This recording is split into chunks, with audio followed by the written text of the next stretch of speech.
Welcome to the channel, everyone! Thank you so much for clicking on this video. Whether you're here to learn something new, get inspired, or just relax and enjoy some great content, I'm really glad you're here. On this channel, I'll be sharing exciting stories, useful insights, and valuable tips that I hope will make your day a little better every time you watch. If you enjoy the video, don't forget to like, subscribe, and turn on notifications so you never miss an upload. All right, let's get started. Imagine being sentenced to death for accidentally insulting a robot. That's the mess Jonah Kane found himself in, hanging upside down in a glowing jail cell in a city that floated among the clouds. They called this place Astera, a shimmering crown of a city held up by engines so massive they had to scent the air with ozone and crushed flowers just to hide the smell. But underneath all that perfume and polish was something ugly. The Soul Lattice. It was a psychic surveillance network that didn't just listen to your words, it tasted your loyalty. And standing on a balcony overlooking this perfect paranoid city was Lyra Vexari. Lyra wasn't just beautiful in the way a storm is beautiful, all power and danger. She was the court's living lie detector. With pearlescent skin and solid silver eyes that moved like mercury, she was a truth-binder, born and bred in a palace built on secrets. She was the weapon they used to cut through all the deception. Suddenly, a heavy pressure bloomed behind her eyes. The Soul Lattice was sweeping the palace. Lyra instinctively threw up a mental shield, a trick she'd perfected since childhood. She despised the feeling of it, like cold, ghostly fingers rummaging through her private thoughts. "High Truthbinder," a voice called out. A guard in armor made from iridescent beetle shells bowed low. "The Regent needs you in the detention spire. We've caught a boundary violator. A human." Lyra smoothed her robe, its fiber-optic threads staying a cool, disciplined gray. "Another scavenger?" she asked, her voice like chimes. "This one is different," the guard said. "He's loud." Jonah, meanwhile, was getting a killer headache from hanging by his ankles. "Okay, look," he shouted at the ceiling, which seemed to be breathing. "I think there's been a huge misunderstanding. When I said I wanted to crack open the vault, I meant it as a joke. You know, a figure of speech. Do you people even have jokes, or is it all just moody silence and glowy things?" Hovering next to him was his beat-up drone, Unit 7. Its lens was cracked, and its body was smeared with grease. "You informed the security bots their maternal units were vending machines." The drone buzzed in a flat monotone. "That is not a metaphor, Jonah. That is a genetic insult." "It was a diversion, Unit 7, Jonah snapped, trying to twist his hands free, which only made the gravity cuffs tighten. "And use my call sign." "Captain Crash," the drone offered. "Star-Lord was already taken," Jonah grumbled. "Just call me boss." To the Astera Empire, Jonah Kane was a joke.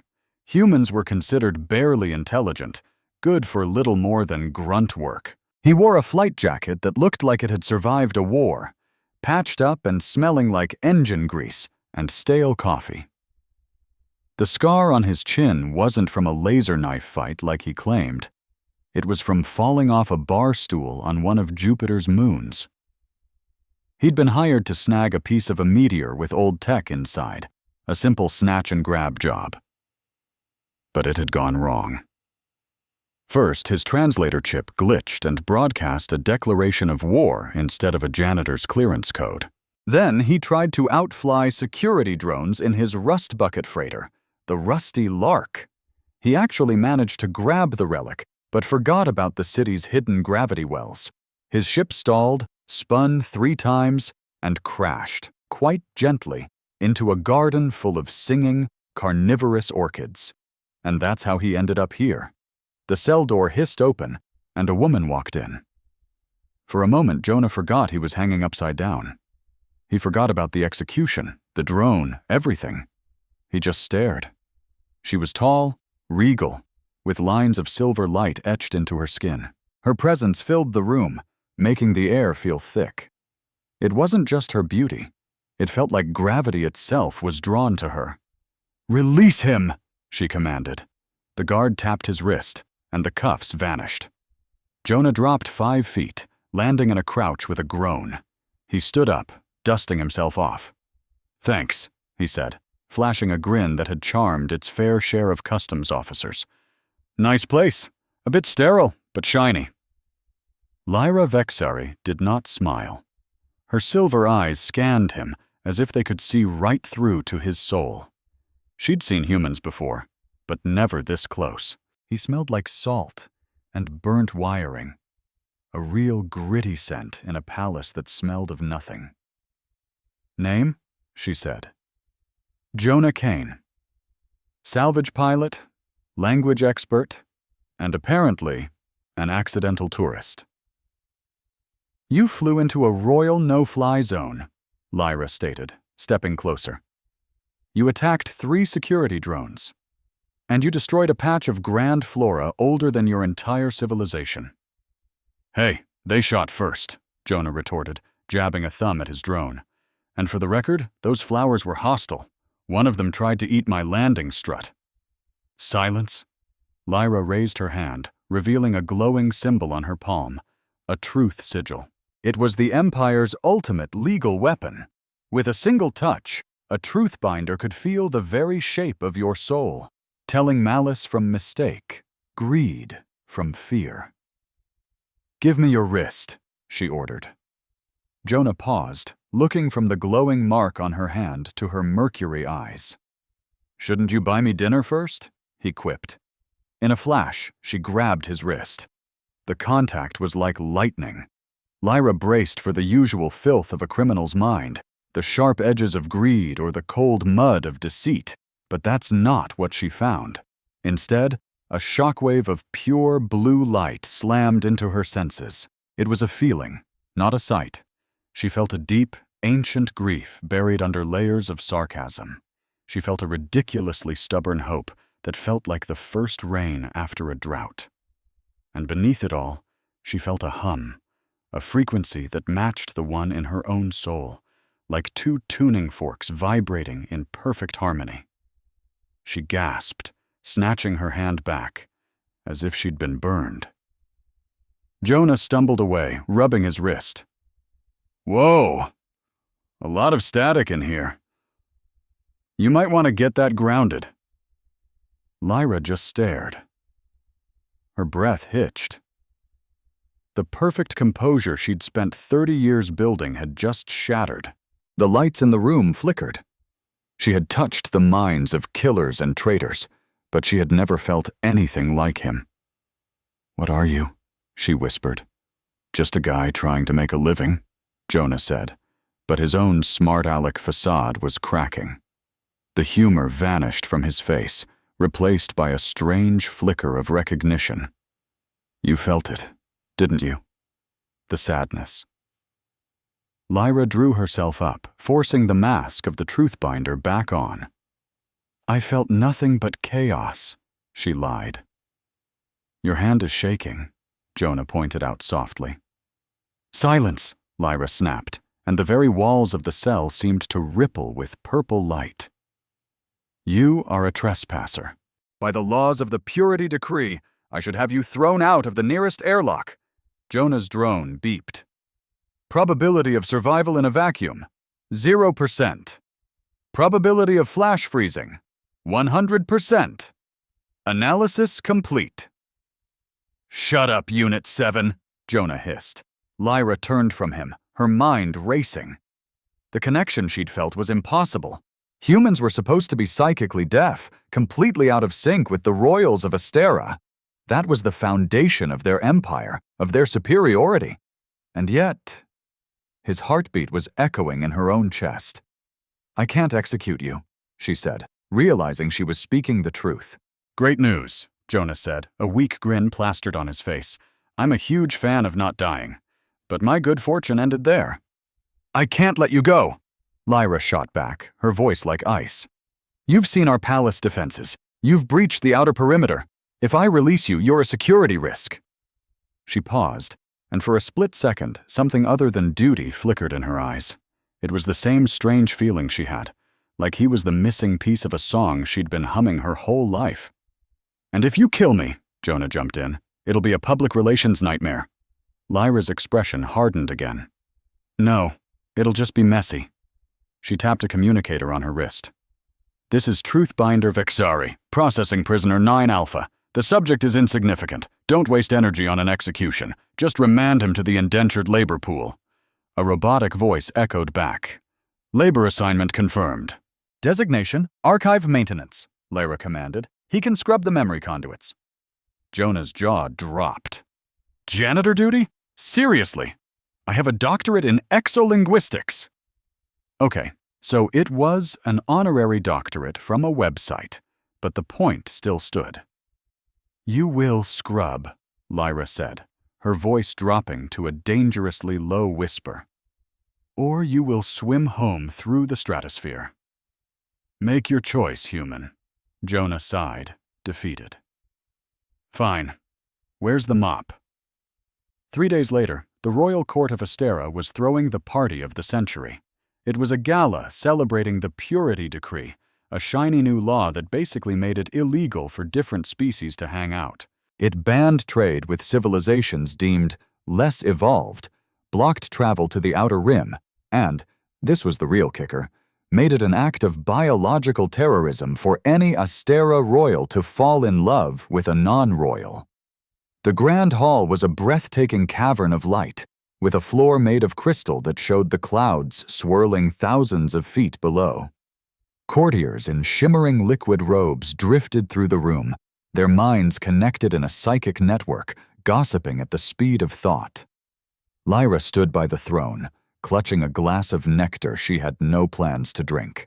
Her gown was a stunning midnight blue, sparkling with what looked like 1,000 tiny stars, but to her, it felt like a suit of armor. The regent, Lord Kalen, sat on his throne looking terrifyingly perfect, his skin dusted with gold, and his psychic presence so overwhelming it made the air taste like copper.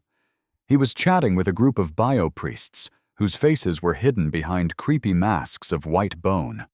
Lyra watched them, and a little alarm she called her truth sense started buzzing at the back of her neck.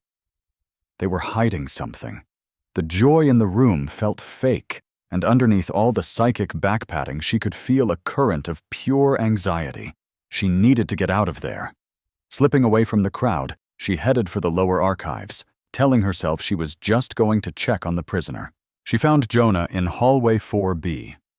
He was standing on a floating platform, scrubbing a patch of wall where some bioluminescent moss had gotten a little out of control. A small drone hovered next to him, playing a tune that sounded suspiciously like old-school earth jazz.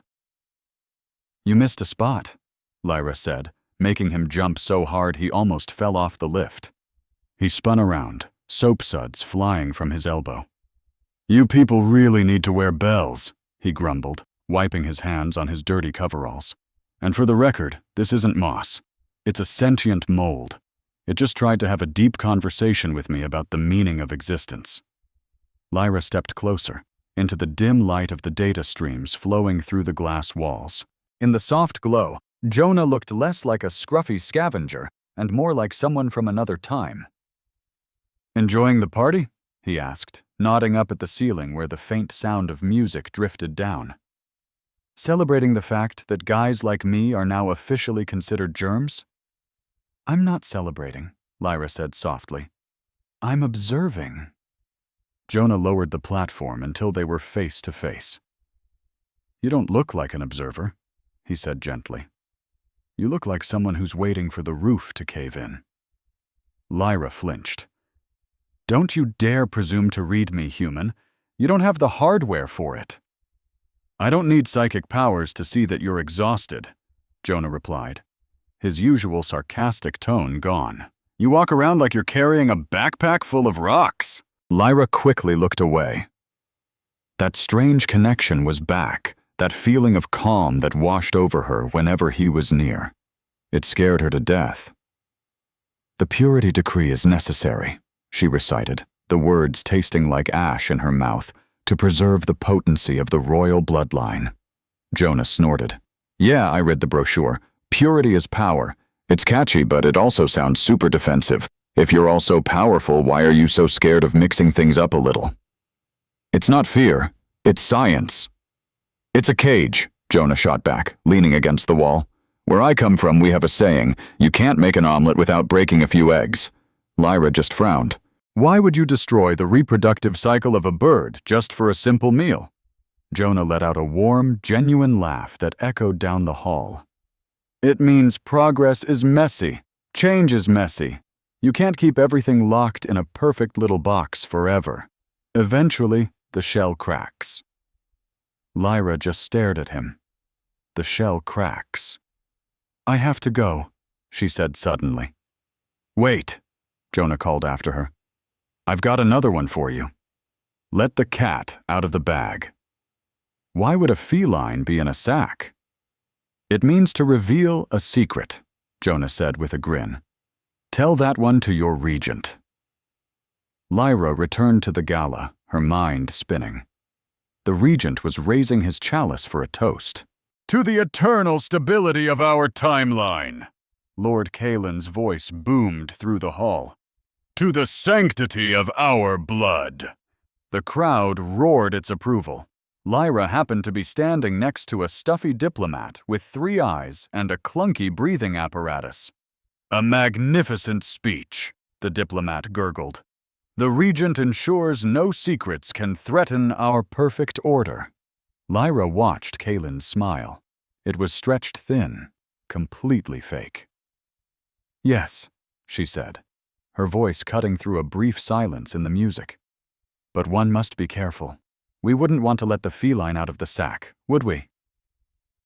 The diplomat gave her a blank look.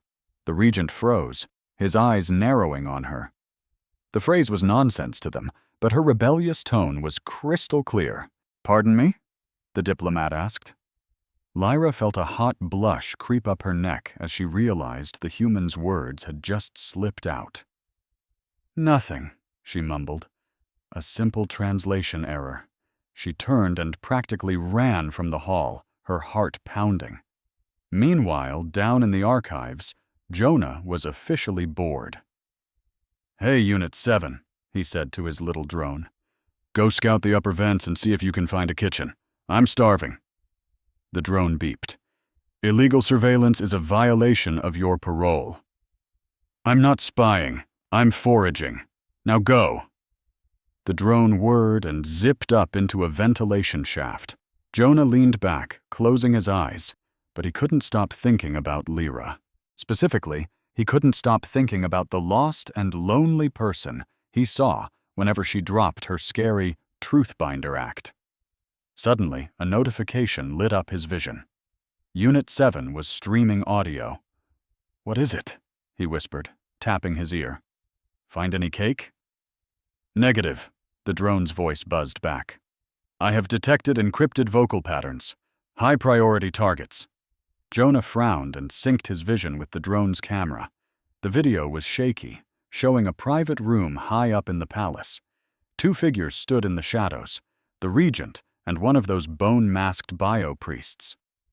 The numbers are declining, the priest was saying in a raspy, mechanical voice. The latest batch of royal infants failed to quicken. The bloodline is growing stagnant. Psychic potency is dropping by 10% each generation. Then we accelerate the purity decree, the regent snapped. We cull the weak. We tighten control. It won't be enough, the priest argued. We need fresh genetic material. We need the source code, the human compatibility markers. Silence, the regent hissed. Don't you dare speak that word. If the people find out our very survival depends on those animals, the entire system will collapse. We will purge the humans, all of them, starting with the labor pool. We'll wipe the slate clean and synthesize what we need. Jonah's blood ran cold. A purge. A secret. The royals didn't just hate humans, they needed them. He found Lyra an hour later in the archives gallery, staring at a holographic map of the galaxy. She jumped when she saw him. You shouldn't be in here, she said. We need to talk, Jonah replied, his voice flat and serious, all the usual humor gone. She turned to scold him, but stopped dead when she saw the look on his face. He wasn't joking. He wasn't flirting. He was terrified. "What is it?" she whispered. "My drone," Jonah said, keeping his voice low. It recorded the regent and a priest. "They're talking about a fertility collapse. They're talking about a purge." Lyra's eyes widened in disbelief. "That's treasonous slander!" "It's the truth," Jonah insisted, stepping right into her personal space. "They admitted it, Lyra. Your bloodline is failing. They need human compatibility markers. They're going to kill all the laborers to hide the secret." "You're lying," she breathed, but her hand shot out on its own, grabbing his wrist. Her truth sense activated, searching for the lie, the trick, the escape plan. She was gripped by a terrifying, protective fury, not for herself, but for him. A chilling realization washed over her, a truth so destructive she feared it would shatter him. He isn't lying. The thought struck her like a physical blow. The whole purity decree wasn't about preserving strength. It was a desperate attempt to hide a crippling weakness. "Let me go," Lyra whispered, but her fingers didn't loosen their grip on his wrist. Jonah didn't move away. Instead, he stepped closer, closing the last bit of space between them. The archive air was cool, but a radiant heat bloomed where they stood. "They're lying to you, Lyra," Jonah said, his voice a soft rumble. "Everything they ever told you about who you are, about who we are, it's all a lie." Lyra finally looked up, meeting his gaze, and saw tiny flecks of gold swirling in his dark brown eyes. She could feel the whisper of his breath on her cheek. The vibration in her own chest was a deafening roar now, a powerful sense of belonging that completely drowned out the constant hum of the soul lattice. She wanted to kiss him. The urge was sudden and overwhelming, a gravitational pull she was powerless to resist. She leaned forward, her eyes dropping to his lips. Jonah's hand lifted, hovering uncertainly near her waist, wanting to touch her but afraid to dare. She was a millimeter from him, so close she could almost taste the salt on his skin. Then, with a sharp, ragged gasp, she shoved herself backward. "No," she breathed, her voice trembling. "Lyra, to want this is treason," she whispered, backing away until her shoulders hit the cold glass wall. "To want you is a crime against my own biology." She stared at him, her silver eyes shimmering with unshed tears. "And I hate myself because I still want it anyway." Jonah just stood there, his hand still frozen in midair. He didn't crack a joke or try to smooth things over. He just let her painful truth hang in the space between them. Abruptly, a deep grinding sound echoed through the chamber, making them both jump. The wall behind Lyra, the one Jonah had been cleaning just moments ago, began to glow, not with the palace's usual amber light, but with a soft, pulsing white. "What did you do?" Lyra demanded. "I didn't touch a thing," Jonah insisted. The light intensified, and hidden seams appeared in the flawless glass, tracing the outline of a massive door. This door wasn't waiting for a keypad code or a retinal scan. It pulsed once, as if sensing Lyra's royal frequency. Then it pulsed again, sensing something else entirely. It sensed Jonah. It was responding to both of them. With a soft hiss, the heavy slab of glass slid open, revealing a dark hallway that smelled of ancient dust and stale air. A scent that hadn't existed in the sterile capital for 1,000 years. Lyra stared into the blackness. "That sector isn't on any of the maps." Jonah came to stand beside her. He glanced from the dark tunnel to her face. "Well," he said, that faint, nervous grin returning, "I think we just found something we weren't supposed to." The massive glass door of the hidden archive slid shut behind them, plunging Lyra Vexari and Jonah Kane into a silence so deep it felt like pressure against their eardrums. The air in here was completely different.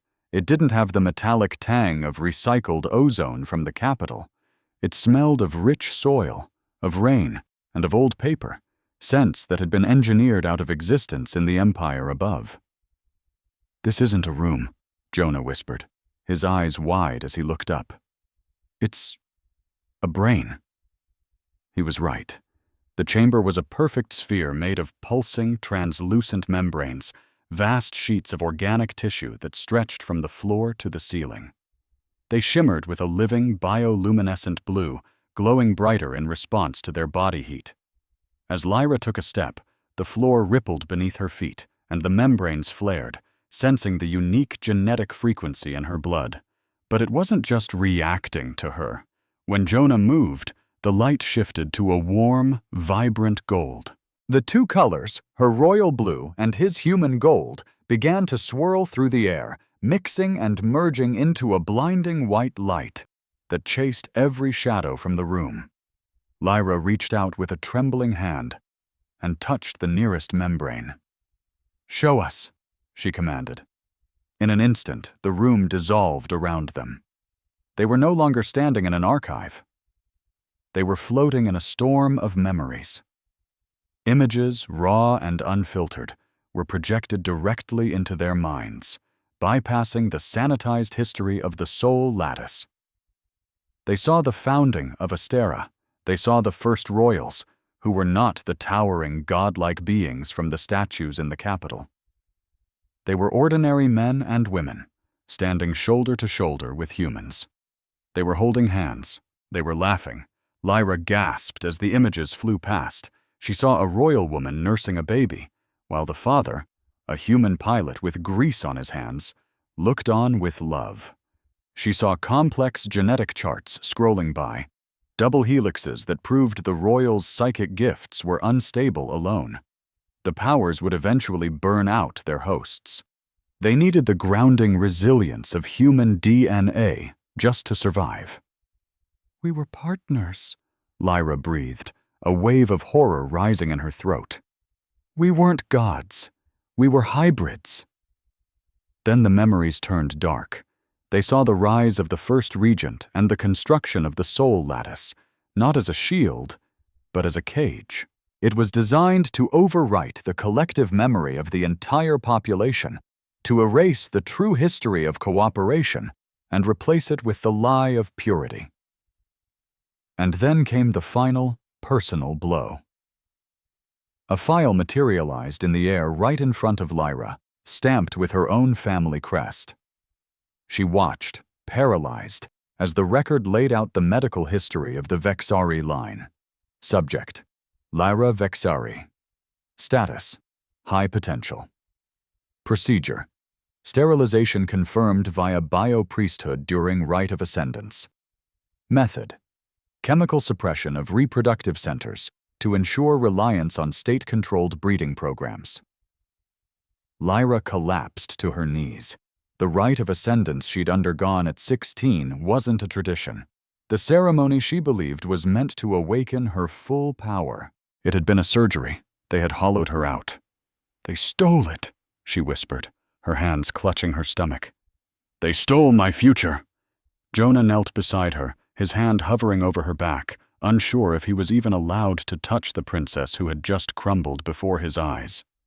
"It's a leash, Lyra," he said, his voice hard with an anger he felt on her behalf. "The mating laws, they're not about keeping you pure. They're about keeping you on your knees. If you can't have your own heirs, you have to beg the regent for them." Lyra looked up at him, her silver eyes blazing with a terrifying new light. It was no longer the cool, detached gaze of a truth-binder. It was the white-hot fury of a woman who had just realized she'd spent her life defending the walls of her own prison. "We have to take this," she said, pulling herself up on shaky legs. "We have to show everyone." Jonah snatched a crystalline shard from a nearby pedestal, a physical drive holding the memories. "Got it, but we have to go. If this room is awake, they know we're in here." As if summoned by his words, the archive door hissed, but it wasn't opening for them. It was being overridden from the outside. Blaring red light flooded the chamber, killing the archive's gentle glow and replacing it with the harsh, judgmental glare of security strobes. "Capture them!" A mechanical voice boomed. The journey from the archive's sacred silence to the roar of the great plaza was a blur of noise and violence. The regent didn't just have them arrested, he turned it into a full-blown spectacle. He wanted to make an example of them, to show the entire city what happens when you dare to question the established order. Jonah and Lyra were dragged onto a suspended platform in the heart of the capital. Below them, a crowd of 10,000 citizens had gathered, their faces lit by the floating news feeds that circled the plaza like vultures. The air was thick with the hum of anti-gravity drones and the psychic pressure of the Soul Lattice, which was broadcasting a wave of righteous disgust directly into everyone's mind. Jonah was forced to his knees, his wrists clamped in energy cuffs that sizzled against his skin. He looked beaten, with a split lip and a dark bruise forming on his jaw, a souvenir from the guards who had dragged them there.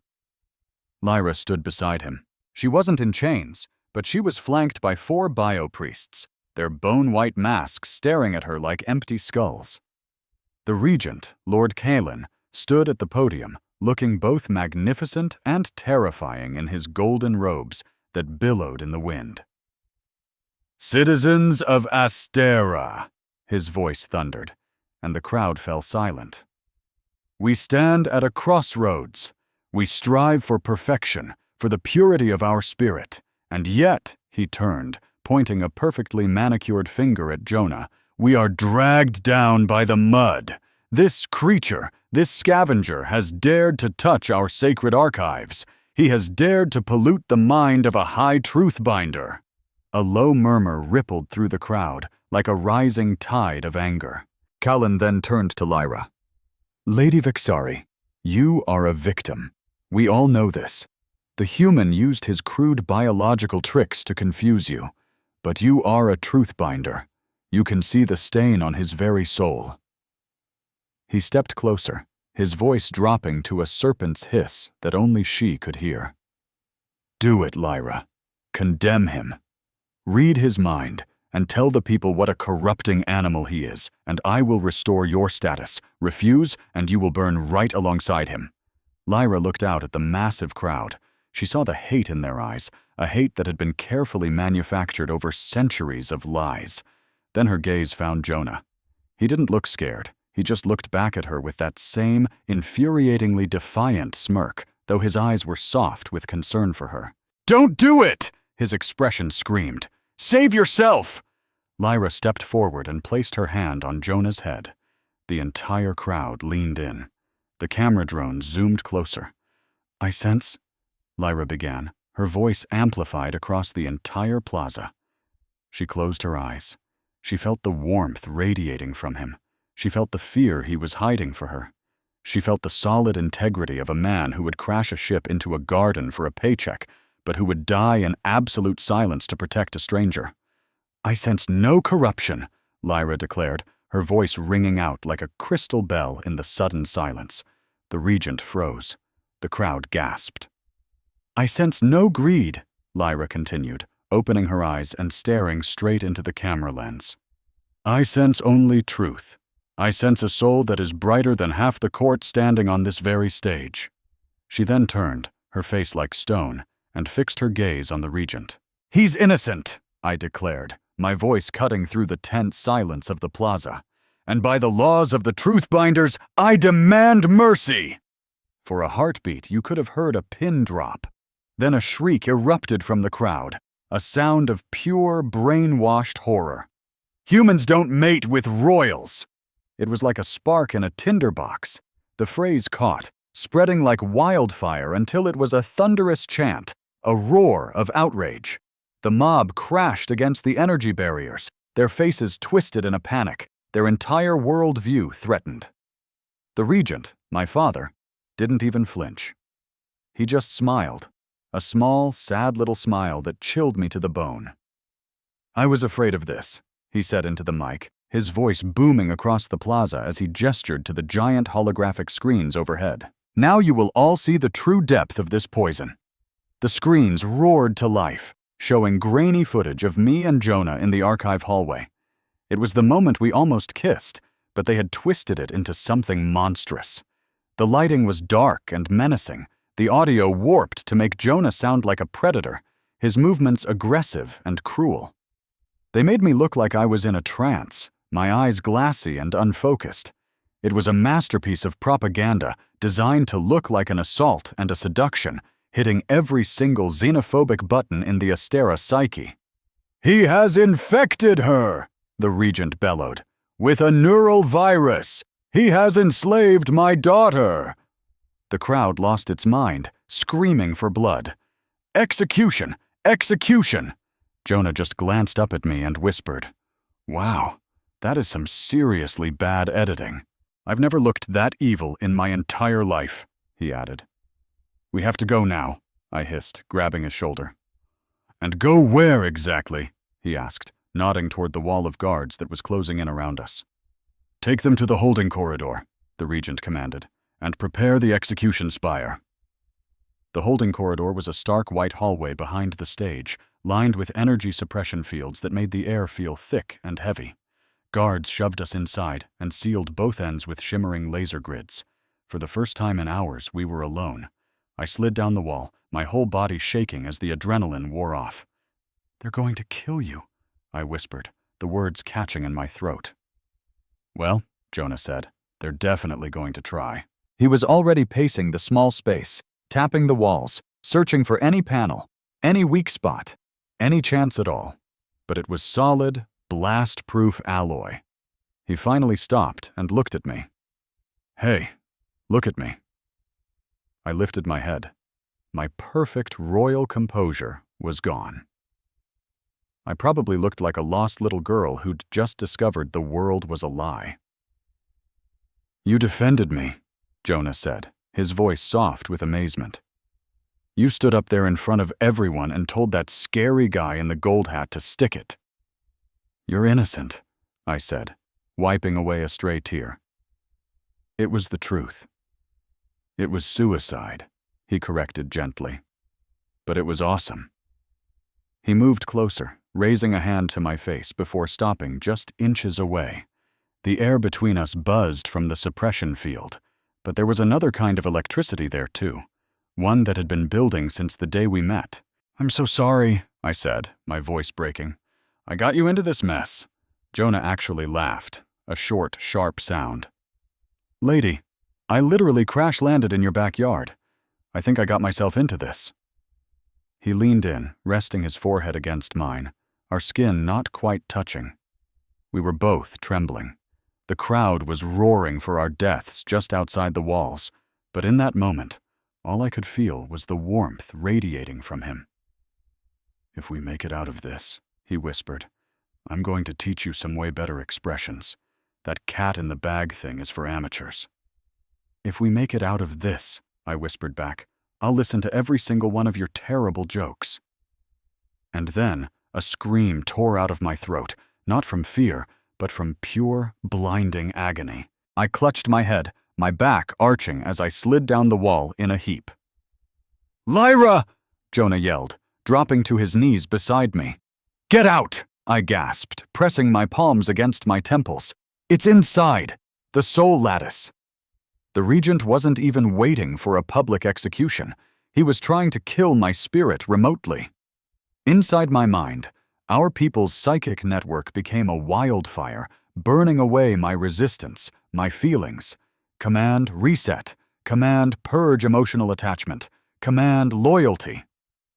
I writhed on the floor as the pain ripped through my memories, trying to erase Jonah's face, trying to replace it with static. "Fight it!" Jonah shouted, grabbing my hands. He didn't care about our laws or my powers anymore. He just held on tight. "Lyra, look at me. I'm right here." "I can't," I sobbed. "They're taking him away from me." "Don't you let them!" Jonah yelled, his voice a lifeline in the storm. "You are Lyra Vexari. You're a truth binder." "So what is the truth?" I focused on his voice, the only thing that felt real. The truth wasn't the lattice. The truth was the rough calluses on his hands. The truth was the faint smell of engine grease and fresh rain that always clung to him. "The truth is," I gritted out, blood trickling from my nose, "I choose." I didn't just push the psychic network out. I grabbed hold of the command invading my brain, twisted it, and inverted it. Instead of letting it erase my mind, I fed it an impossible logic loop. I broadcasted a paradox straight back into the entire palace network. Truth is lie. Purity is corruption. I am the system error. The lights in the corridor exploded in a shower of sparks. The laser grid sizzled and died. Outside, every giant screen in the plaza went black. You just crashed their entire internet, Jonah stammered, blinking away the spots in his eyes. I bought us maybe 3 minutes, I gasped, pulling myself to my feet. Run! We didn't get 10 feet before a ventilation grate overhead burst open. A small, beat-up drone dropped down, followed by a huge wrench that clanged on the floor. Delivery for the boss, Unit 7 chirped as a rope ladder snaked down from the darkness. Jonah looked up into the grinning face of his flight engineer, a massive 4-armed alien named Bax. "We saw you on TV!" Bax roared down. "The ratings are terrible! Time to go!" Jonah immediately wrapped an arm around my waist. "Up, now!" We scrambled up the ladder and into the maintenance tunnels of the palace. This wasn't the beautiful court I knew. This was the city's guts. Cramped, dark tunnels where the walls themselves pulsed with bioluminescent fluids. Traitor, traitor, the walls seemed to whisper as we ran past. "Ignore them!" I shouted, ducking under a throbbing blue vessel. "They're linked to the security grid." We raced through the maze, the sound of guards' heavy boots and the whine of drones echoing right behind us. Jonah took the lead, following the little mapping laser from Unit 7. "Hangar Bay 9 is our best shot," he yelled over his shoulder. "We'll never make it to your ship," I shouted back. "They'll have it locked down tight." Jonah just grinned. "Who said anything about my ship? I'm getting an upgrade." We burst through a service hatch and onto a private landing deck. And there it was, sleek and deadly. A Royal Interceptor, a ship made of what looked like liquid silver. "Shotgun!" Jonah yelled, vaulting into the cockpit. I jumped into the co-pilot's seat. The controls were designed for a royal's mind. I slammed my hands onto the console, and the ship screamed to life, instantly recognizing my authority. "We've got security ships incoming, fast!" Bax yelled from the rear gun turret. Jonah slammed the throttle forward, and the interceptor launched off the pad like a missile, shattering the decorative glass railing. We were in the air, but the sky was suddenly very crowded. 3 massive cruisers dropped out of the clouds, their weapon locks screeching. "I can't outrun them," Jonah yelled, banking hard to dodge a blast of plasma. "They're tracking your biosignature." I closed my eyes, reaching out with my mind, not to the enemy, but to our ship. It was alive, a biomechanical machine, just like the palace. I merged my consciousness with its hull. I didn't try to hide us. I changed what we were. I pulled images from the sky, the clouds, the light, a flock of birds, and wrapped the ship in a living camouflage. To their scanners, the interceptor simply vanished. One moment we were there, the next we were just a cloud, then a flock of geese, then nothing at all. "Target lost!" a voice crackled over the comms. "Hold on!" Jonah shouted. He flipped the ship upside down, diving between 2 skyscrapers and threading a gravity train tunnel. The G-force crushed us into our seats. Ahead, the jump gate shimmered, a ring of swirling energy high above the planet. "Punch it!" I screamed as the ship shook itself apart. Jonah slammed the hyperdrive, and the stars outside stretched into infinite lines of light. And just like that, the capital city, the regent, and the screaming mob disappeared in a silent flash of white. We drifted in the beautiful, silent river of hyperspace. The only sound was the gentle ticking of the engines cooling down. Jonah just sat there, his hands still gripping the controls, trying to stop them from shaking. I was in the co-pilot's seat, my head resting against the cool glass, feeling completely broken. My royal clothes were torn, my hair was a mess, and the ceremonial silver paint on my face was streaked with tears. "We made it," Jonah said, his voice barely a whisper. I didn't answer. I just unbuckled my harness, stood up, and walked to the back of the cabin. Jonah followed me. "Lyra?" I turned to face him, and the look on my face must have stopped him cold. It wasn't relief. It was raw, terrified hunger. The dam inside me had finally broken. We had been hunted, humiliated, and nearly executed in front of the entire world. As the adrenaline faded, a stark, terrifying clarity set in. "Why?" I asked, my voice trembling. "Why did you come back for me? You could have just run." "I couldn't," he said simply. "Why?" I pressed. "Because you're the only real thing I've ever found in this whole galaxy," he said, stepping closer. "Because when you look at me, you don't see a human or an outcast. You just see me." A sound that was half sob, half laugh escaped my lips. "I'm so scared," I whispered. "I've lost everything, my title, my home, my entire future." "You haven't lost me," Jonah said, and in that moment I knew that was the only truth that mattered. This time, when he reached for her, he didn't pull back. His hand settled on her cheek, his thumb gently brushing away the silvery track of a tear. Lyra melted into his touch, her eyes fluttering shut. A long, shuddering breath escaped her, like one she'd been holding for 20 years. "Humans and royals aren't meant to be mates," she whispered, the regent's cruel words echoing between them like a ghost. Jonah's gaze burned into hers. "Then we'll write a new law." He kissed her then, and it was nothing like a gentle, storybook kiss. It was a collision, a messy, desperate crash of two people who had been told their very existence was incompatible. Lyra fisted the fabric of his jacket, pulling him tighter, kneading the solid anchor of him in her collapsing world. Jonah's fingers tangled in her hair, gripping her as if she were the only thing holding him to the ground. They stumbled backward, hitting the cool metal of the bulkhead. The kiss deepened, raw and hungry, a tangle of teeth and breath, and the sharp ache of we shouldn't. We shouldn't. But we are. Lyra's hands explored his chest, feeling the wild, frantic rhythm of his human heart. It was fast, chaotic, and perfect. Through her truth sense, she felt his desire, a clean, bright inferno, completely free of the dark, possessive taint she'd known in the royal court. She eased back just enough to rest her forehead against his. "I want this," she breathed, her voice fierce with conviction. "I want to choose this." "I'm not going anywhere," Jonah whispered against her lips. They came together again, a flurry of limbs as they shed their armor, both the physical and the emotional kind. The scene slowly dissolved into the ship's quiet shadows, leaving only the sound of ragged breaths and the soft hum of the hyperdrive, their own private universe, where the only laws that mattered were the ones they made themselves. It could have been hours or mere minutes later when the ship's console chirped to life. Jonah stirred, rubbing his face.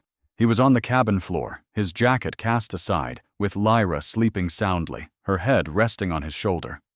She looked utterly peaceful, the hard line of her jaw finally relaxed. He fought the urge to stay right there. He wanted to float in this perfect moment forever, but the beeping grew more insistent. Jonah carefully shifted Lyra, who murmured and blinked her silver eyes open, still hazy with sleep. "Hey," he said softly. "We've got something." Lyra sat up, instinctively pulling his jacket around her shoulders. "What is it? Did they track us?" "No," Jonah replied, pushing himself up and moving to the console. "It's the shard, the one I swiped from the archive." He gestured to the dashboard. The crystalline drive he'd stolen was pulsing with an intense red light, projecting a detailed star chart across the main viewport.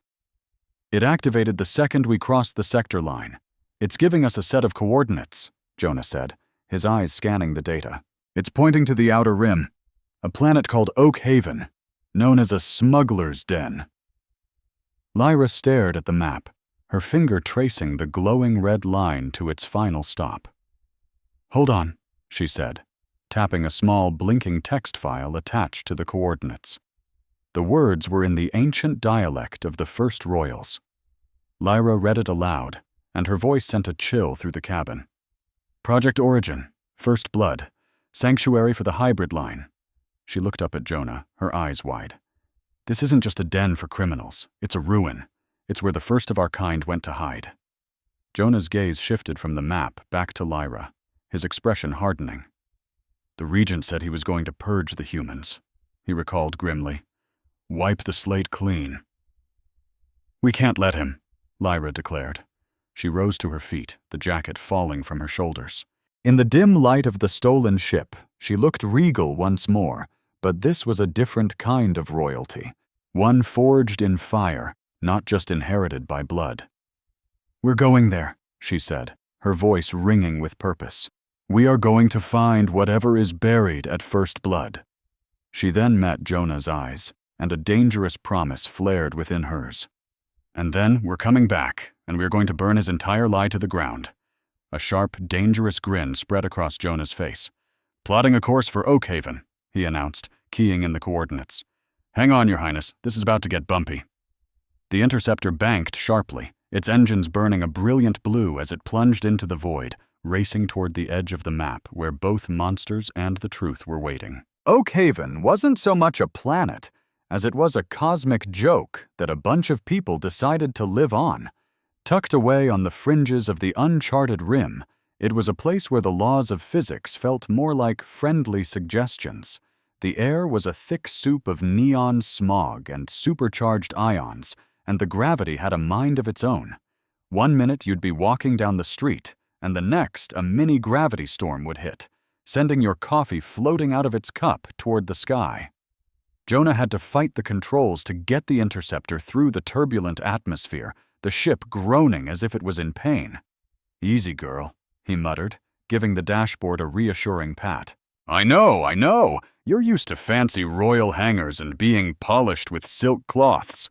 Well, welcome to the real world. Lyra sat bolt upright in the co-pilot's chair. She'd swapped her tattered ceremonial robes for a spare flight suit Jonah had found in a storage locker. It was far too big, with the sleeves rolled up to her elbows, but she somehow still looked like she was presiding over a throne room.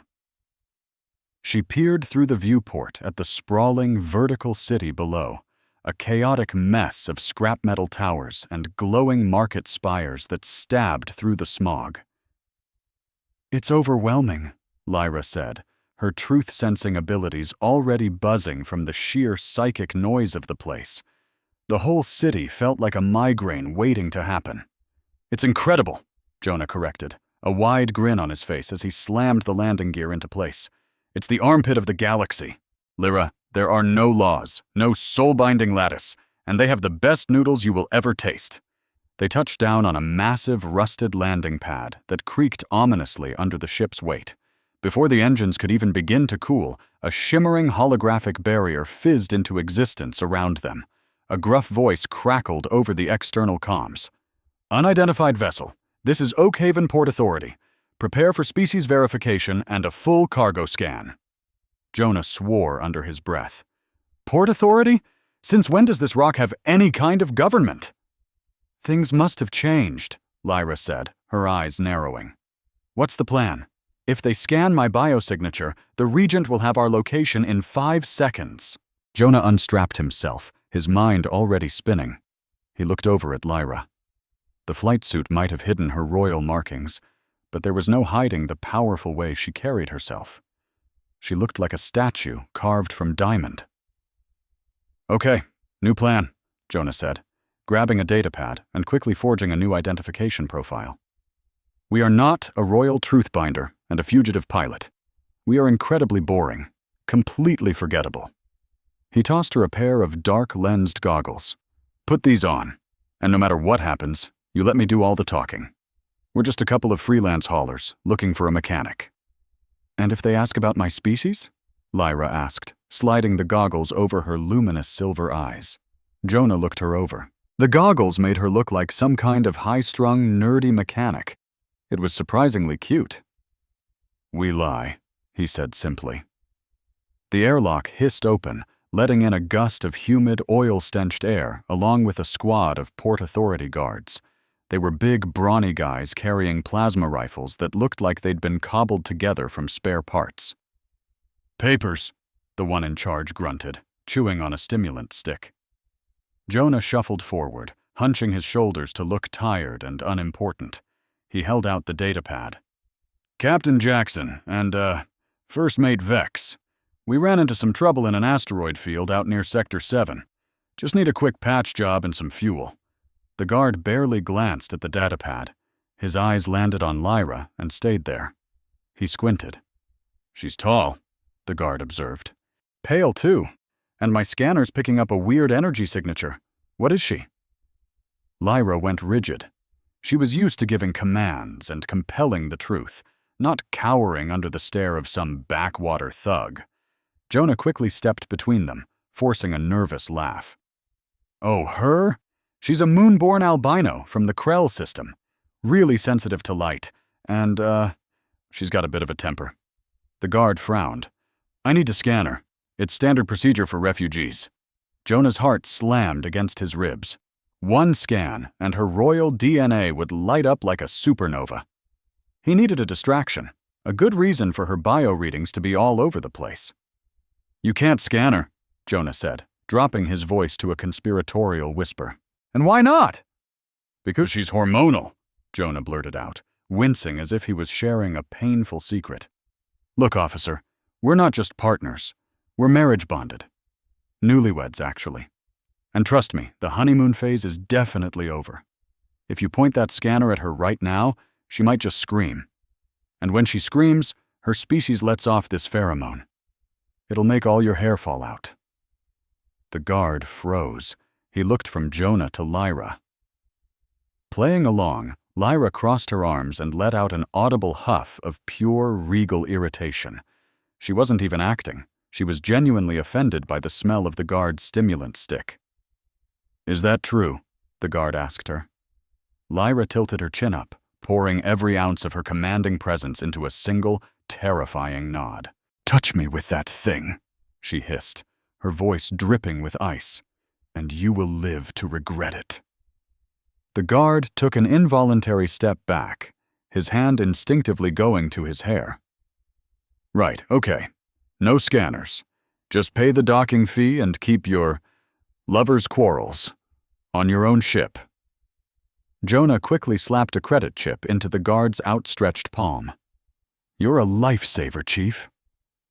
As the guards walked away, Jonah leaned against the ship, letting out a shaky breath.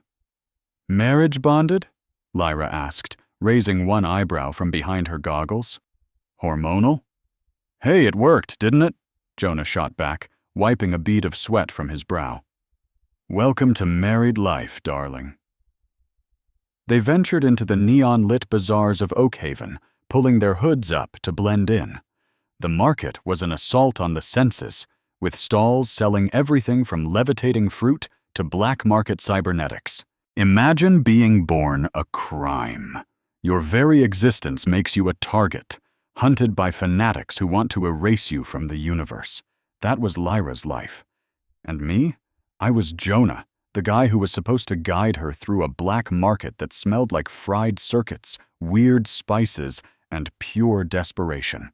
If you were in our shoes, with nowhere left to run, would you trust a complete stranger? Let me know in the comments. "I have a contact here," I told her, trying to sound more confident than I felt. Lyra sidestepped a puddle of glowing blue goo. "A friend? You actually have friends in a place like this?" "Friend is a big word," I admitted. "Let's call him a business partner who, so far, has chosen not to murder me." I led her down a cramped alley to a dusty shop with a flickering sign. Sisters of Mercy, Salvage, and Repair. The inside of the shop looked like a droid chop shop. Robotic heads with dead eyes stared down from shelves. I walked up to the counter and smacked a rusty old bell. "Yo, service!" A panel in the floor slid open and a round drone floated up. It was the weirdest thing I'd ever seen. It had the shell of a high-end gold-plated protocol droid, but it was crudely welded onto a body made of scrap metal and half a roll of duct tape. It was like seeing a priceless diamond glued to a rusty bucket. "Greetings, esteemed clientele," the drone said, its voice smooth and ridiculously fancy. "If you are here to sell organs, please note the market rate has recently declined. If you are here to purchase, we gladly accept credits, precious metals, or particularly juicy secrets." "Mirth," I said with a grin. The drone stopped dead in the air, its single red eye widening. "Jonah Kane?" it asked, the polite tone instantly replaced with one of utter shock. "Good heavens! My calculations indicated a 99% probability that you had been disintegrated by a solar flare." "I missed you too, pal," I said. Lyra stepped closer, her eyes wide with disbelief. "That's a Royal Protocol droid Class 4. They're used for top-level diplomatic missions."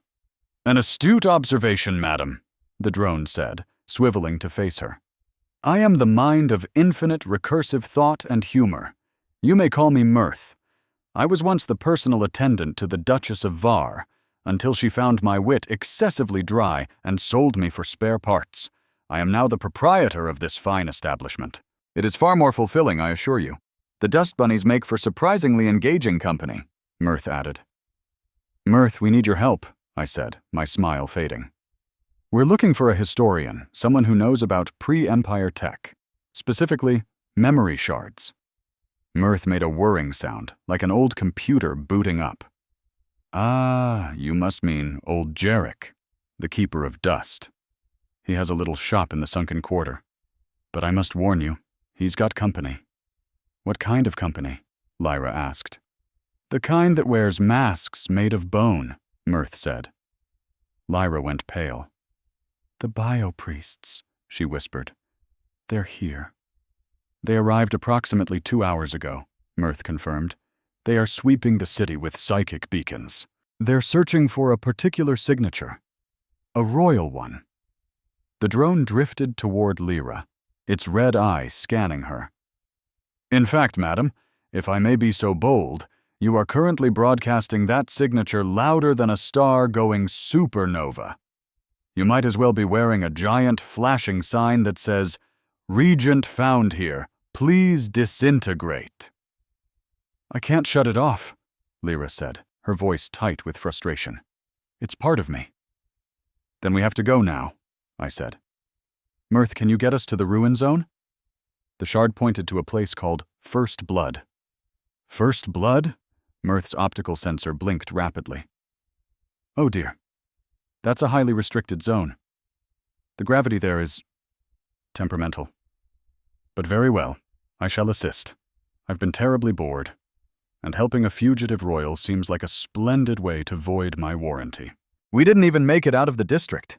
The second we stepped outside, all the streetlights flashed a violent, pulsing red. The entire bazaar went silent. A deep, vibrating hum filled the air, the kind that rattles your teeth. The Sol Lattice Beacon. Lyra gasped and grabbed her chest. "They've found me!" Figures on gravity sleds dropped from the rooftops, silent and terrifying. They wore the stark white robes and polished bone masks of the bio-priesthood. They didn't yell or make demands. They just raised their staffs, which began to glow with a sickly green light. "Target acquired!" A cold, robotic voice echoed everywhere. "Secure the vessel! Purge the human!" "Run!" I yelled, grabbing Lyra's hand and pulling her into the stampeding crowd. The market exploded into pure chaos. Green energy bolts sizzled past our heads, turning a fruit stand into a cloud of vaporized melon. Mirth zipped along beside us, somehow dodging the blaster fire. "I would like to formally suggest a tactical retreat," the drone yelled politely. "The alleyway to your immediate left offers a 30% greater chance of survival." We dove into the alley, climbing over piles of junk as the priests closed in. Lyra could feel their minds scratching at hers, trying to trigger the brainwashing she'd fought her whole life. "Stop! Submit! Obey!" "Get out of my head!" Lyra screamed, throwing a psychic wave behind us. It was pure instinct. The blast knocked the lead priest right off his sled, but 3 more instantly took his place. "We can't outrun them!" I yelled, pulling her behind a massive steel blast door. "You're a walking, talking GPS for these guys!" Lyra slumped against the door, breathing hard. Blood was trickling down my forehead from a piece of shrapnel.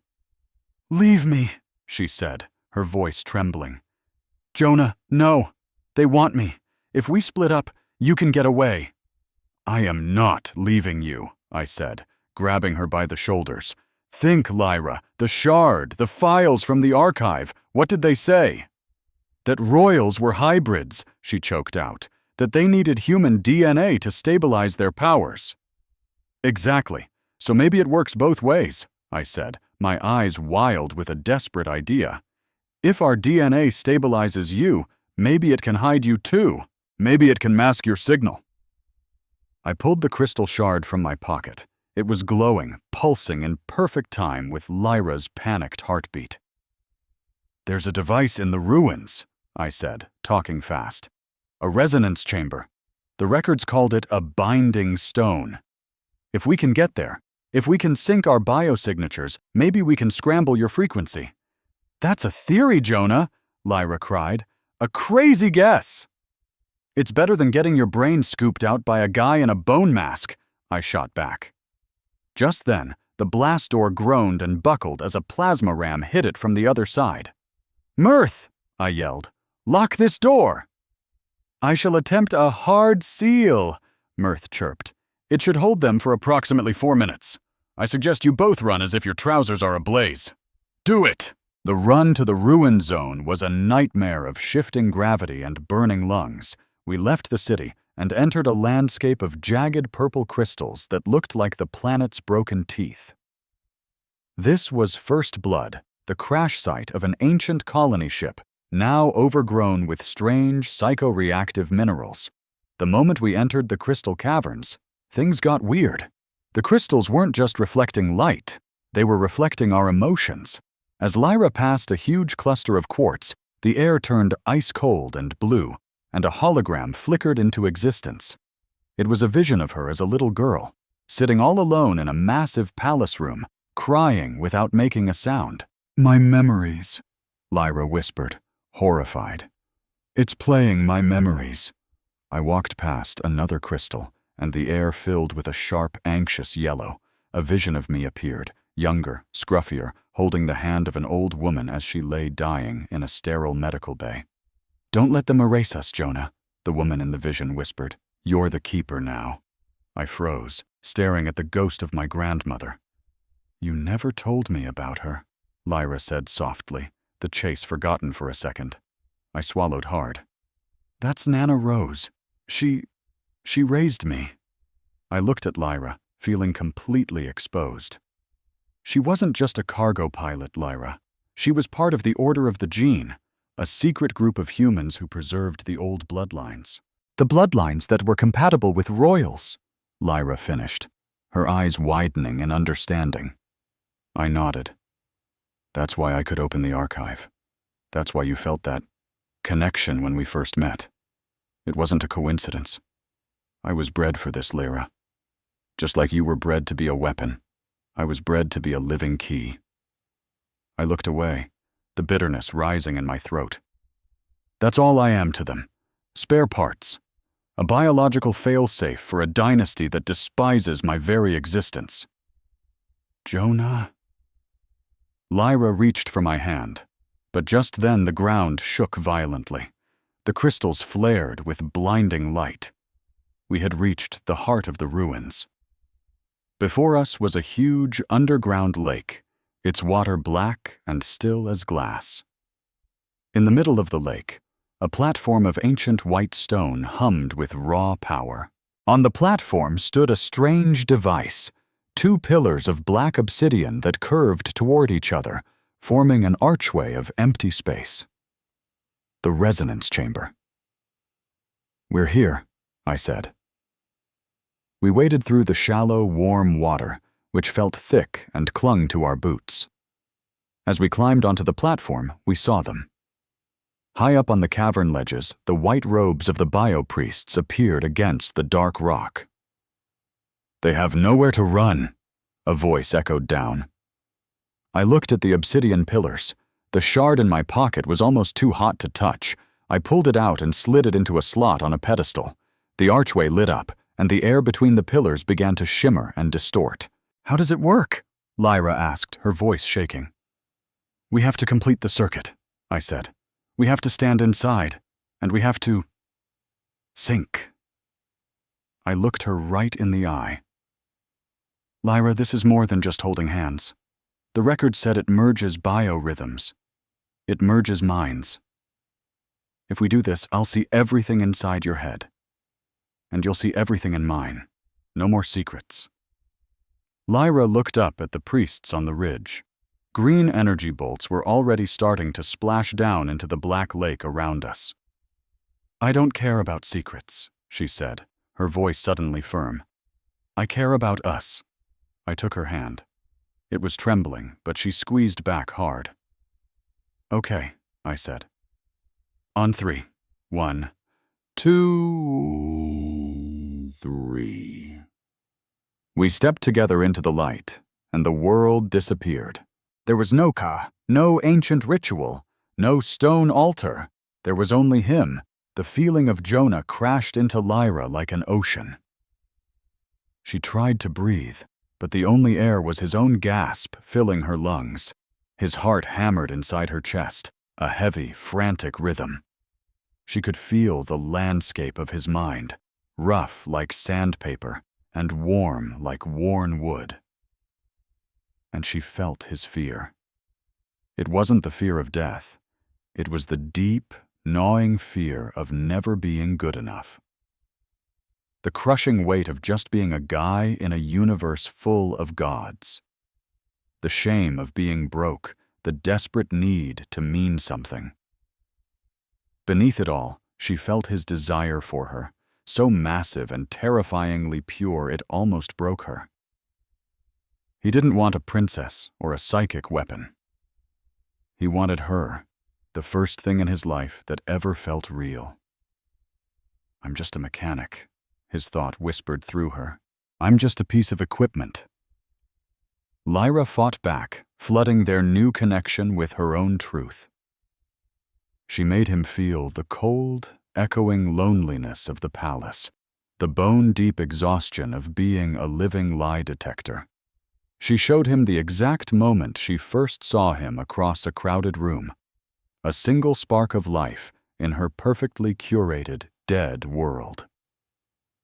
You are not a tool, her thoughts screamed back, carried on the current of their shared blood. You are the only truth I've ever known. She felt him hesitate for a heartbeat, and then he let her in. The wall between them didn't just fall. It dissolved into nothing. It was an intimacy beyond touch, the very threads of their nervous systems weaving together. They were drowning in each other. It was horrifying. It was breathtaking.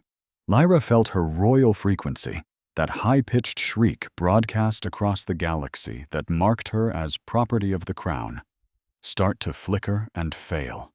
Jonah's presence wrapped around it, grounding her, muddying the clean, sterile signal with the beautiful, chaotic noise of being human. Synchronization complete, a voice echoed, not from a machine, but from something ancient and vast. The light surrounding them exploded into a blinding white, and they collapsed onto the stone floor. The energy arch above them sputtered and died. Lying on her back, staring at the cavern ceiling, Lyra felt different, heavier, solid. For the first time in her life, the constant, painful buzz in the back of her skull was gone. Jonah lay beside her, sputtering and coughing up water. He rolled onto his side, his eyes wide with shock. You, he gasped. You were so alone. Lyra managed a weak, watery laugh. And you, she shot back. You really, really hate pickles. Jonah chuckled, wiping his mouth. I have a sophisticated palate. He reached out, his fingers finding hers. The spark was still there, a faint but definite hum between them, like the memory of a limb. Did it work? Lyra asked. Mirth Their little AI companion floated down from the shadows. "My sensors indicate your broadcast signature has been successfully scrambled," the AI reported. "To any Imperial scanner. You will now appear as a 40-year-old heavy loader pilot named Bob. Congratulations, Bob." Lyra pushed herself up, feeling a dizzying wave of vertigo. She stared at her hands. They looked like her hands, but the shimmering, pearlescent quality of her skin was duller now, more human. On the ridge above, the royal priests were shouting in confusion. "Target lost," one of them yelled. "The signal just vanished. It dissolved." "Scan the entire sector," another ordered. "They have no idea where we are," Jonah said, sitting up. "We're invisible." But just as relief began to settle in, a deep, resonant boom echoed through the cave. The dark lake in front of them started to boil, and the platform they were on began to vibrate. "What is that?" Lyra asked, her hand tightening on Jonah's arm. Mirth drifted over to the pedestal where the crystal shard still pulsed with light. But it wasn't white anymore. It was now glowing a deep, violent crimson. "Oh dear," Mirth said. "What is it?" Jonah demanded. The AI tilted its optical sensor, reading the new script that scrolled across the holographic display. "It appears," Mirth said, his synthesized voice unusually grim, "that the resonance chamber had a secondary purpose. It wasn't just a cloaking device. It was a wake-up call," the AI continued. "A wake-up call for what?"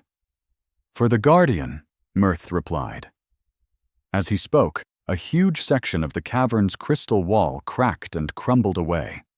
Behind it, something ancient and metallic began to unfold itself, and giant slumbering lights flickered to life, eyes the size of starships. "And," Mirth added, "there appears to be a postscript from the builders." Jonah stared at the display as the ancient text burned in the air. "The crown is a cage. Love is the key." "We turned the key," Lyra whispered. The ground shook violently as the machine fully awoke, unleashing a pulse of energy that shot upwards, blasting through solid rock, through the atmosphere, and out into the blackness of space. It was a signal, loud, clear, and impossible to ignore. Mirth retracted his sensor. "I have good news and bad news," the AI announced. "The good news is you're hidden from all local scanners. The bad news is that Pulse just pinged the Royal Relay Network." Jonah looked at Lyra, his face pale. "The Regent," he said. "He knows," Lyra finished, watching the massive Guardian stir in the dark. "He knows the key is alive." The galaxy wasn't just hunting them anymore. It was screaming for their heads on every public screen, every data feed, every terminal across the 12 systems of the Empire. The Regent's face, massive and golden, loomed over them all. His voice, perfectly modulated to vibrate in your bones, laid out the new reality. "Citizens of Astera," he began, his expression one of heavy, fatherly sorrow. "We face a threat unlike any in our history. The human scavenger known as Jonah Kane is not a simple criminal. He is patient zero of a psychic plague." The image flickered to doctored footage of Lyra, her eyes looking wild, her body trembling. "He has used a biological weapon to infect the mind of High Truthbinder Vexari. He has twisted her sacred loyalty into a dangerous madness. This is not a rebellion," the Regent declared. "It is an infection, and for the health of our souls, we must cut it out." He leaned closer, his eyes seeming to pierce the screen. "I hereby declare martial law. Any ship harboring these fugitives will be vaporized without warning. Any citizen withholding information will be purged. We will burn the sickness to save the body." Jonah killed the feed in the cockpit of the stolen Royal Interceptor he'd nicknamed the Diplomatic Incident. "He's good," Jonah muttered. "You gotta give him that. He turned a rescue mission into a zombie apocalypse movie in less than 12 hours. Lyra was quiet in the co-pilot's seat. She was just staring at her hands. Since the ritual, Her skin had lost that unnatural, otherworldly sheen. She looked painfully, beautifully human. But the power inside her wasn't gone. It was just coiled tight, waiting. "He's terrified," Lyra said softly. "He's not building power. He's panicking. That pulse we sent from the ruins. He felt it. He knows the Guardian is awake." "And that makes him sloppy, but dangerous," Jonah said, banking the ship sharply to dodge a patrol's scanning beam. "We need to vanish." They had been on the run for 3 days. It was a miserable blur of sketchy fuel depots, asteroid tunnels that scraped paint from the hull, and jump gates pried open by Mirth, who was currently jacked into the nav computer and complaining about its primitive firewall. "We are approaching the Veil of Aros," Mirth's voice announced over the comms. "It is a living nebula. The gas clouds are semi-sentient. They have a tendency to induce hallucinations and jam scanning equipment. It's the perfect hiding spot." The AI paused. "Assuming you don't mind hearing the voice of your disappointed mother for a few hours." "Take us in," Jonah said. The ship plunged into the nebula, and it felt like flying directly into a deep purple bruise, shot through with flashes of internal lightning that looked like neurons firing. The deeper they went, the more the ship's systems died, until finally, everything went dark. They were flying blind. Jonah risked a glance at Lyra. She was gripping the armrests of her chair, her eyes squeezed shut. "You okay?" he asked. "It's so loud," she whispered. "The nebula. It's thinking. It's remembering." "Then focus on me," Jonah said, reaching over and covering her hand with his. "Just me. The guy who still owes you dinner." Lyra's eyes fluttered open. The silver in them swirled with the reflected purple of the storm outside. She looked at him, and for a second, all the chaos just melted away. "I'm focused," she said. They drifted in the silent dark for another hour, tucked into the magnetic shadow of a gas giant. "We need supplies," Jonah said, breaking the quiet. "Fuel cells are down to 20%, and we need to find a way to contact the resistance." "If there's a resistance, there's a black market," Lyra said, already pulling a star chart onto her datapad. "Station 9, it's a smuggler's outpost on the edge of the Veil. The region's own spies used it for off-the-books deals." "If spies use it, they'll recognize you in a second," Jonah pointed out. "Not if I blend in," Lyra replied, a new determination in her eyes. "You said you were going to teach me." "Teach you what? How to be human? How to lie?" Jonah looked her over. She was wearing one of his grease-stained flight suits. Her hair was a mess, and she still looked like she could command an entire fleet with a single look. "Okay," Jonah sighed, a smile tugging at his lips. Lesson 1. Flirting. Flirting? It's a classic misdirection, Jonah explained, spinning his chair around to face her. "See, if someone is looking at your face, they're really just trying to check your ID. But if they're looking at, well, if you can get them flustered, they stop asking so many questions." Lyra just frowned. "I don't understand. I usually just demand what I want." "Nope. That's the royal way," he said. "The human way is to hint at what you want, while talking about something completely different. It's all in the eyes. You smile a little. You lightly touch their arm. You laugh at their stupid jokes. You make them feel like they're the most fascinating person you've ever met." Lyra nodded slowly, processing it like she was memorizing battle plans. Smile, touch arm, validate ego. Understood. Station 9 was a huge, rusting chunk of metal hanging in the cosmic dust, smelling of ozone and fried fish.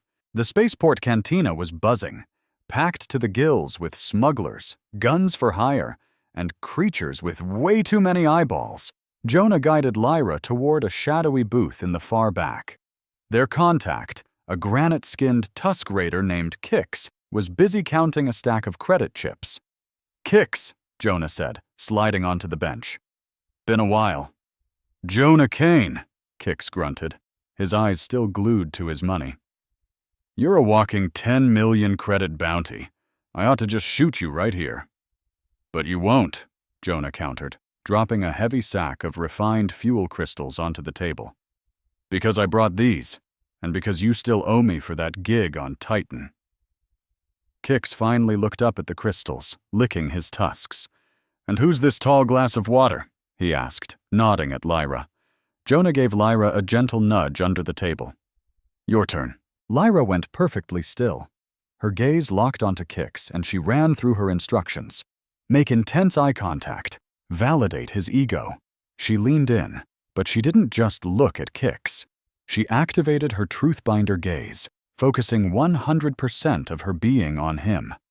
For Kix, it felt like the sun had just exploded inside the gloomy bar.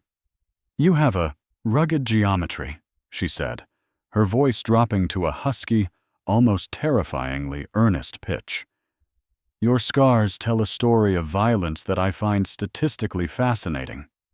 She reached out and grabbed his forearm, not gently, but with the firm, analytical grip of a surgeon checking for a pulse. "Tell me," she whispered, her eyes never blinking. "Do you fear death? Or do you welcome it as an old friend?" The entire cantina seemed to fall silent. Kix, a warlord who had once supposedly choked out a space bear with his bare hands, turned a shade of deep violet. His drink slipped from his fingers and clattered to the floor. He stared at Jonah, his eyes wide with pure panic. Is she asking to marry me?" Kix squeaked. Jonah buried his face in his hands. "Too much, Lyra. Dial it back about 80%. Lyra let go of Kix's arm, looking genuinely confused. "I was merely validating his existence." "We'll take the fuel," Kix stammered, frantically stuffing the crystals into his vest. "And, here's the data you wanted, the safe routes. Just, please tell her to stop looking at me.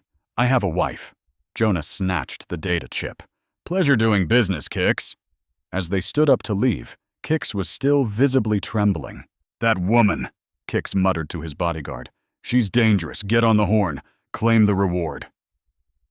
The betrayal didn't happen in the bar.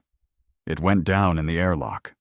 The moment Jonah and Lyra stepped into the docking tube, massive blast doors slammed shut on both ends, sealing them in. Red emergency lights bathed the corridor in a hellish glow as gas hissed from vents in the ceiling.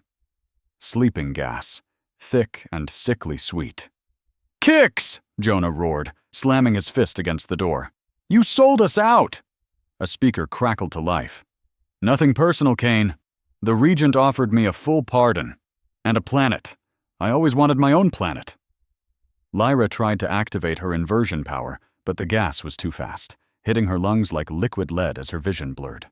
Through the haze, she saw the inner door slide open, revealing not smugglers, but the stark white robes of the bio-priesthood.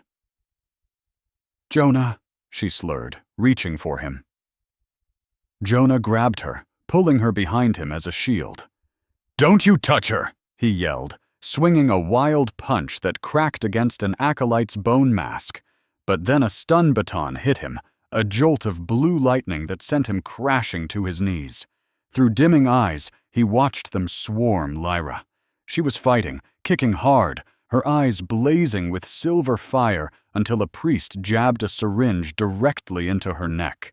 She went limp in their arms. "Lyra!" Jonah screamed, just before a heavy boot connected with his temple, and everything went black. When Jonah woke, he was freezing. He was strapped upright to a surgical table in a room that was blindingly, antiseptically white. The air reeked of chemicals and ozone, the signature scent of the royal labs. He strained against his bonds. Titanium alloy. No chance of breaking them. "Ah, the specimen is awake," a voice said. A figure emerged into his line of sight. The high bio-priest, a tall, skeletal man with a mask inlaid with gold circuitry. He held a datapad in one hand and a scalpel in the other. "Where is she?" Jonah rasped, his throat raw. "She is undergoing realignment," the priest said calmly. "The truthbinder is having the damage you inflicted corrected. We are scrubbing her memories, one layer at a time. By tonight, she won't know your name. She won't recognize your face. She will know only her duty. You can't scrub the truth, Jonah spat. We can rewrite it, the priest corrected him, tapping the table beside Jonah. But you are a fascinating case, Mr. Kane. The blood sample we took upon your arrival was very revealing. You carry the marker, the genetic bridge.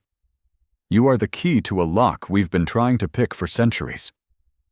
The priest leaned in, his voice dropping. The Regent has authorized a proposition. We require your genetic material to synthesize a new generation of royals. A pure generation, he said, gesturing to a bank of terrifyingly invasive-looking machines. Submit to the extraction. Give us your bloodline, and the girl will be allowed to live. She'll be mind-wiped, of course, the priest continued. A loyal, empty servant of the throne, but she will be breathing. Refuse, and we will broadcast her execution across the galaxy in 1 hour. Jonah stared at the horrifying machines. He pictured Lyra, alive but hollow, a beautiful doll in a gilded cage. Go to hell, Jonah said. The priest sighed. I anticipated some resistance. We shall commence the pain protocols. Perhaps the loss of a few fingers will make you more cooperative. As the priest turned to his instruments, Jonah closed his eyes. He didn't scream. Instead, he started to hum a stupid little jazz tune his cargo drone used to play, focusing on the sheer absurdity of it all. Then, using the sharp edge of a buckle on his wrist restraint, he began to slowly scratch something into the table's pristine white surface. He had to leave a mark. Why did the chicken cross the event horizon? To get to the other side. It was a terrible joke. But it was his. 3 levels below, Lyra was drowning in a sensory deprivation tank. Cables were fused to her temples, pumping psychic static directly into her mind. Forget, forget, forget. The soul lattice wasn't asking. It was taking. It dredged up the memory of their kiss on the ship, and then it bled all the color out, turning the memory gray. It ripped the feelings away, leaving the memory feeling cold, alien, and wrong. He is a resource. He is filth. Purge the error. Lyra screamed inside the silence of her own head. She fought to hold on, to remember the warmth of his hand, the smell of engine grease on his jacket, the way his voice would crack when he told a joke he knew was awful. It is merely chemistry, the lattice whispered in her mind, a biological glitch. No, Lyra thought back, clinging to a single perfect image, the way he looked at her back in the ruins. You are not a tool, he'd said. She grabbed onto that thought and used it as an anchor while the lattice hammered against her defenses like a hurricane. Submit. Lyra felt her own identity begin to crumble. She forgot what nectar tasted like. She forgot her own childhood. But she held on to the engine grease and the terrible jokes. Suddenly, a new voice sliced through the static. Madam, can you hear me? This is your fairy godmother speaking. Mirth. The AI's voice was a tiny whisper, transmitted through the bone conduction implants in her ear. I have infiltrated the ship's ventilation network. I'm currently disguised as a toaster in the mess hall. I have located Jonah. Is he alive? Lyra projected the thought. He is, and he is currently offering critiques of the High Priest's torture techniques, but I found something else on the main server. A file opened in Lyra's mind, overlaying the painful static. Project. New Dawn. As Lyra absorbed the data, her fear crystallized into a cold, diamond-hard rage. The Regent didn't just want to control the royal bloodlines. He wanted to replace them entirely. The plan was to extract Jonah's compatibility gene, create a vat-grown army of perfect, will-less heirs, and then sterilize the rest of the human population. It was genocide. A plan to ensure no unpredictable variables could ever threaten the throne again. They are going to kill everyone, Mirth whispered. Unless you stop them. I can't, Lyra thought, her spirit sinking. I'm bound. You are not bound, madam, Mirth replied. You are just polite. Stop asking the door to open. Tell it to. Lyra opened her eyes in the dark fluid of the tank. She remembered the ruins. She remembered the inversion. Truth is a lie. A wall is a door. She didn't fight against the cables. Instead, she reached into the very code that was trying to erase her. She felt the command, submit. She grabbed hold of that command, and she twisted it. Command, obey me. The fluid in the tank began to boil. Up in the surgical room, the high priest paused, instruments in hand. The lights overhead flickered violently. What is happening? He snapped at a nearby technician. The technician was staring, horrified, at his monitor. Sir, the prisoner in Block C. Her neural activity just spiked to 3,000%. That's impossible, the priest hissed. She should be a vegetable by now. Suddenly, the door to the surgical suite didn't just explode inward. It disintegrated. The metal simply unraveled into a fine gray dust. Lyra Vexari stood in the doorway, dripping wet, the cables from the tank trailing from her head like the snakes of a Medusa's crown. Her eyes weren't silver anymore. They were bleeding pure, white light. The very air around her seemed to warp and bend under the weight of her power. She didn't look like a truth-binder. She looked like a goddess of pure vengeance. Get away from him, she said. Her voice wasn't loud, but it struck the priest like a physical blow, slamming him back against the far wall. Lyra, Jonah yelled, straining against his bonds. Lyra strode into the room as guards raised their stun rifles. Sleep, Lyra commanded. And every single one of them dropped to the floor. Have you ever been told you're worthless? That your very existence is a mistake? That's what they were doing to me, Jonah, a simple scavenger, locked in a titanium cage. They were literally erasing me from reality, all because I fell for the wrong girl. And just when I was about to give up, everything changed. If you've ever felt like the underdog, you need to see how this ends. Stick around for the next 60 seconds, and I promise you won't regret it.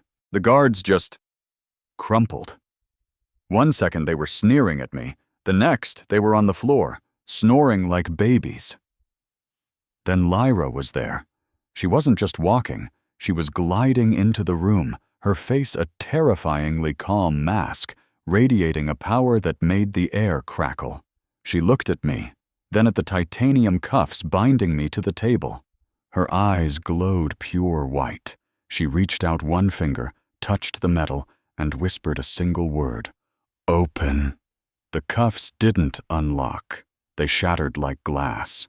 I stumbled forward, my arms screaming with pins and needles. Lyra wavered, and I caught her, my heart hammering against my ribs.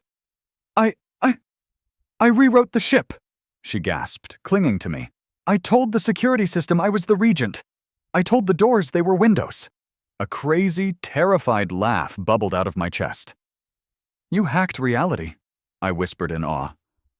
I had to, she said, her voice trembling as she clutched my shirt. They were deleting you.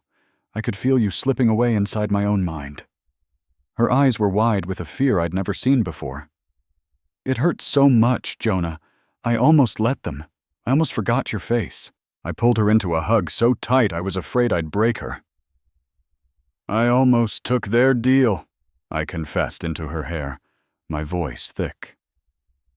They said they'd let you live if I gave them what they wanted. I was going to do it. She pulled back, her tear-streaked face searching mine. She saw the deep scratches on the table where my nails had dug in. Then she saw it, the stupid joke I'd carved next to them.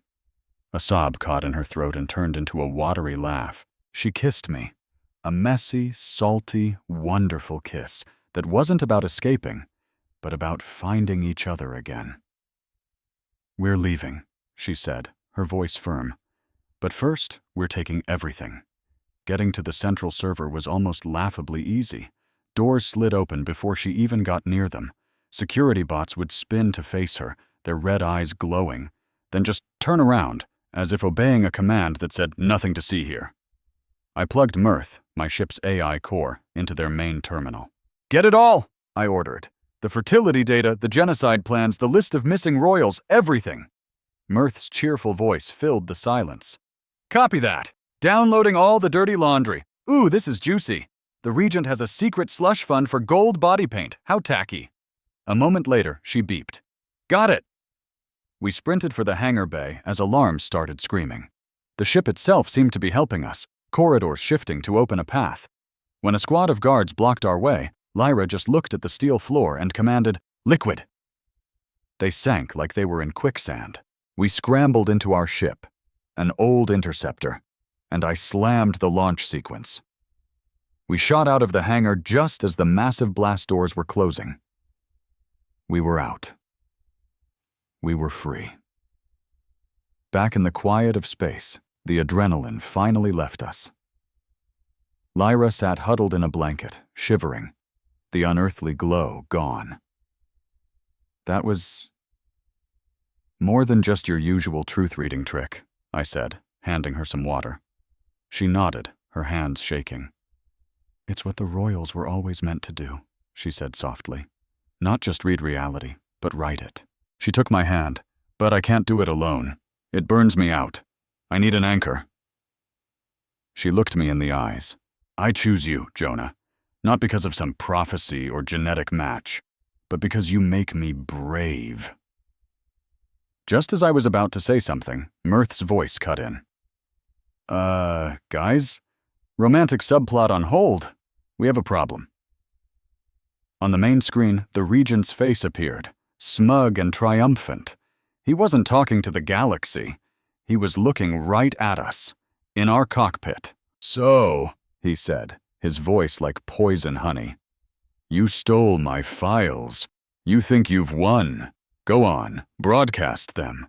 Let the people see how their precious truthbinder has been so corrupted by a human scavenger that she's fabricating lies about her own father."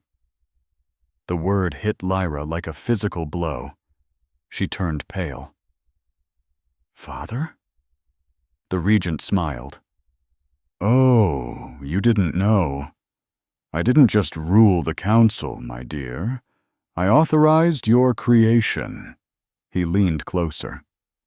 "You have 30 minutes to surrender. Or I start the purge early, beginning with the labor camps in your pilot's home district. Come home, Lyra, or watch his world burn." The screen went black. He was baiting us into a trap, a public spectacle where he could execute us and prove his power. Lyra walked to the navigation console, her expression hard as diamond. "He wants a show?" she asked, the silver fire back in her eyes, cold and controlled this time. She punched in coordinates. "Then let's give him a finale he'll never forget." Our ship arrived at a hollowed-out asteroid known as the Graveyard. A fleet of the rustiest, most mismatched ships I'd ever seen was waiting for us. Freighters held together with hope, smuggler ships painted in garish colors, and huge mining rigs that looked like flying cathedrals. I stood on a crate in front of 300 hardened faces, humans, aliens with 4 arms, even a few disgraced royals. My hands were shaking. I'm a talker, not a general. But then I saw Lyra at the back of the crowd, and she gave me the smallest nod. I took a breath. "The Regent says we're a plague," I started, my voice echoing.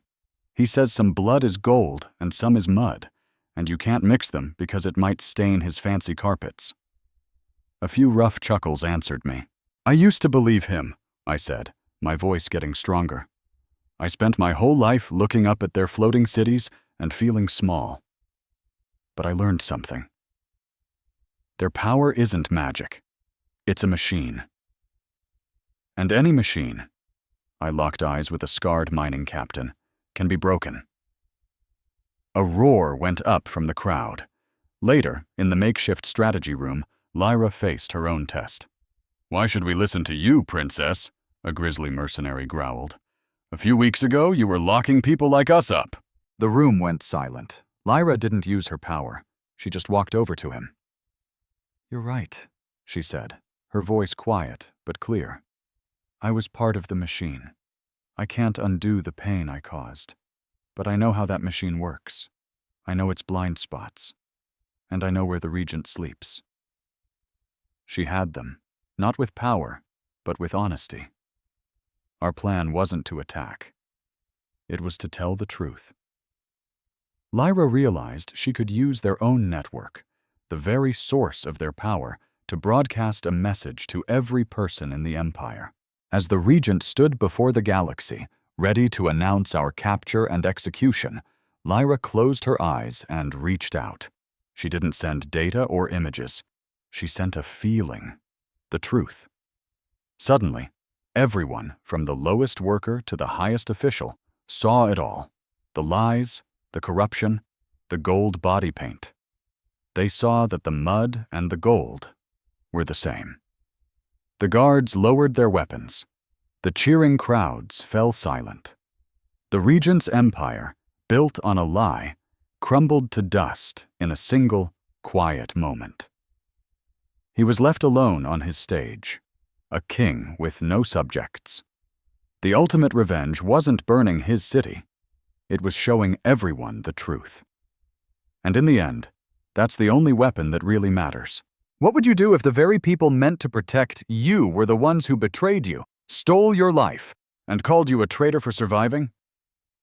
I'm not asking you to bow to a princess. I'm asking you to use a weapon, because I am that weapon. Point me at the heart of this corrupt empire, and I will make it bleed for you." The mercenary studied her, his eyes weighing every word. Finally, a slow nod. "All right, weapon," he growled. "What's the plan?" It was a beautifully insane plan, banking on the one thing the Astera Empire cherished more than power: protocol. The capital was locked down tight, ships scanned to the last molecule. But there was a single, glorious loophole: the Festival of Union, a diplomatic charade where dignitaries from the heavy worlds had to show up to sign treaties.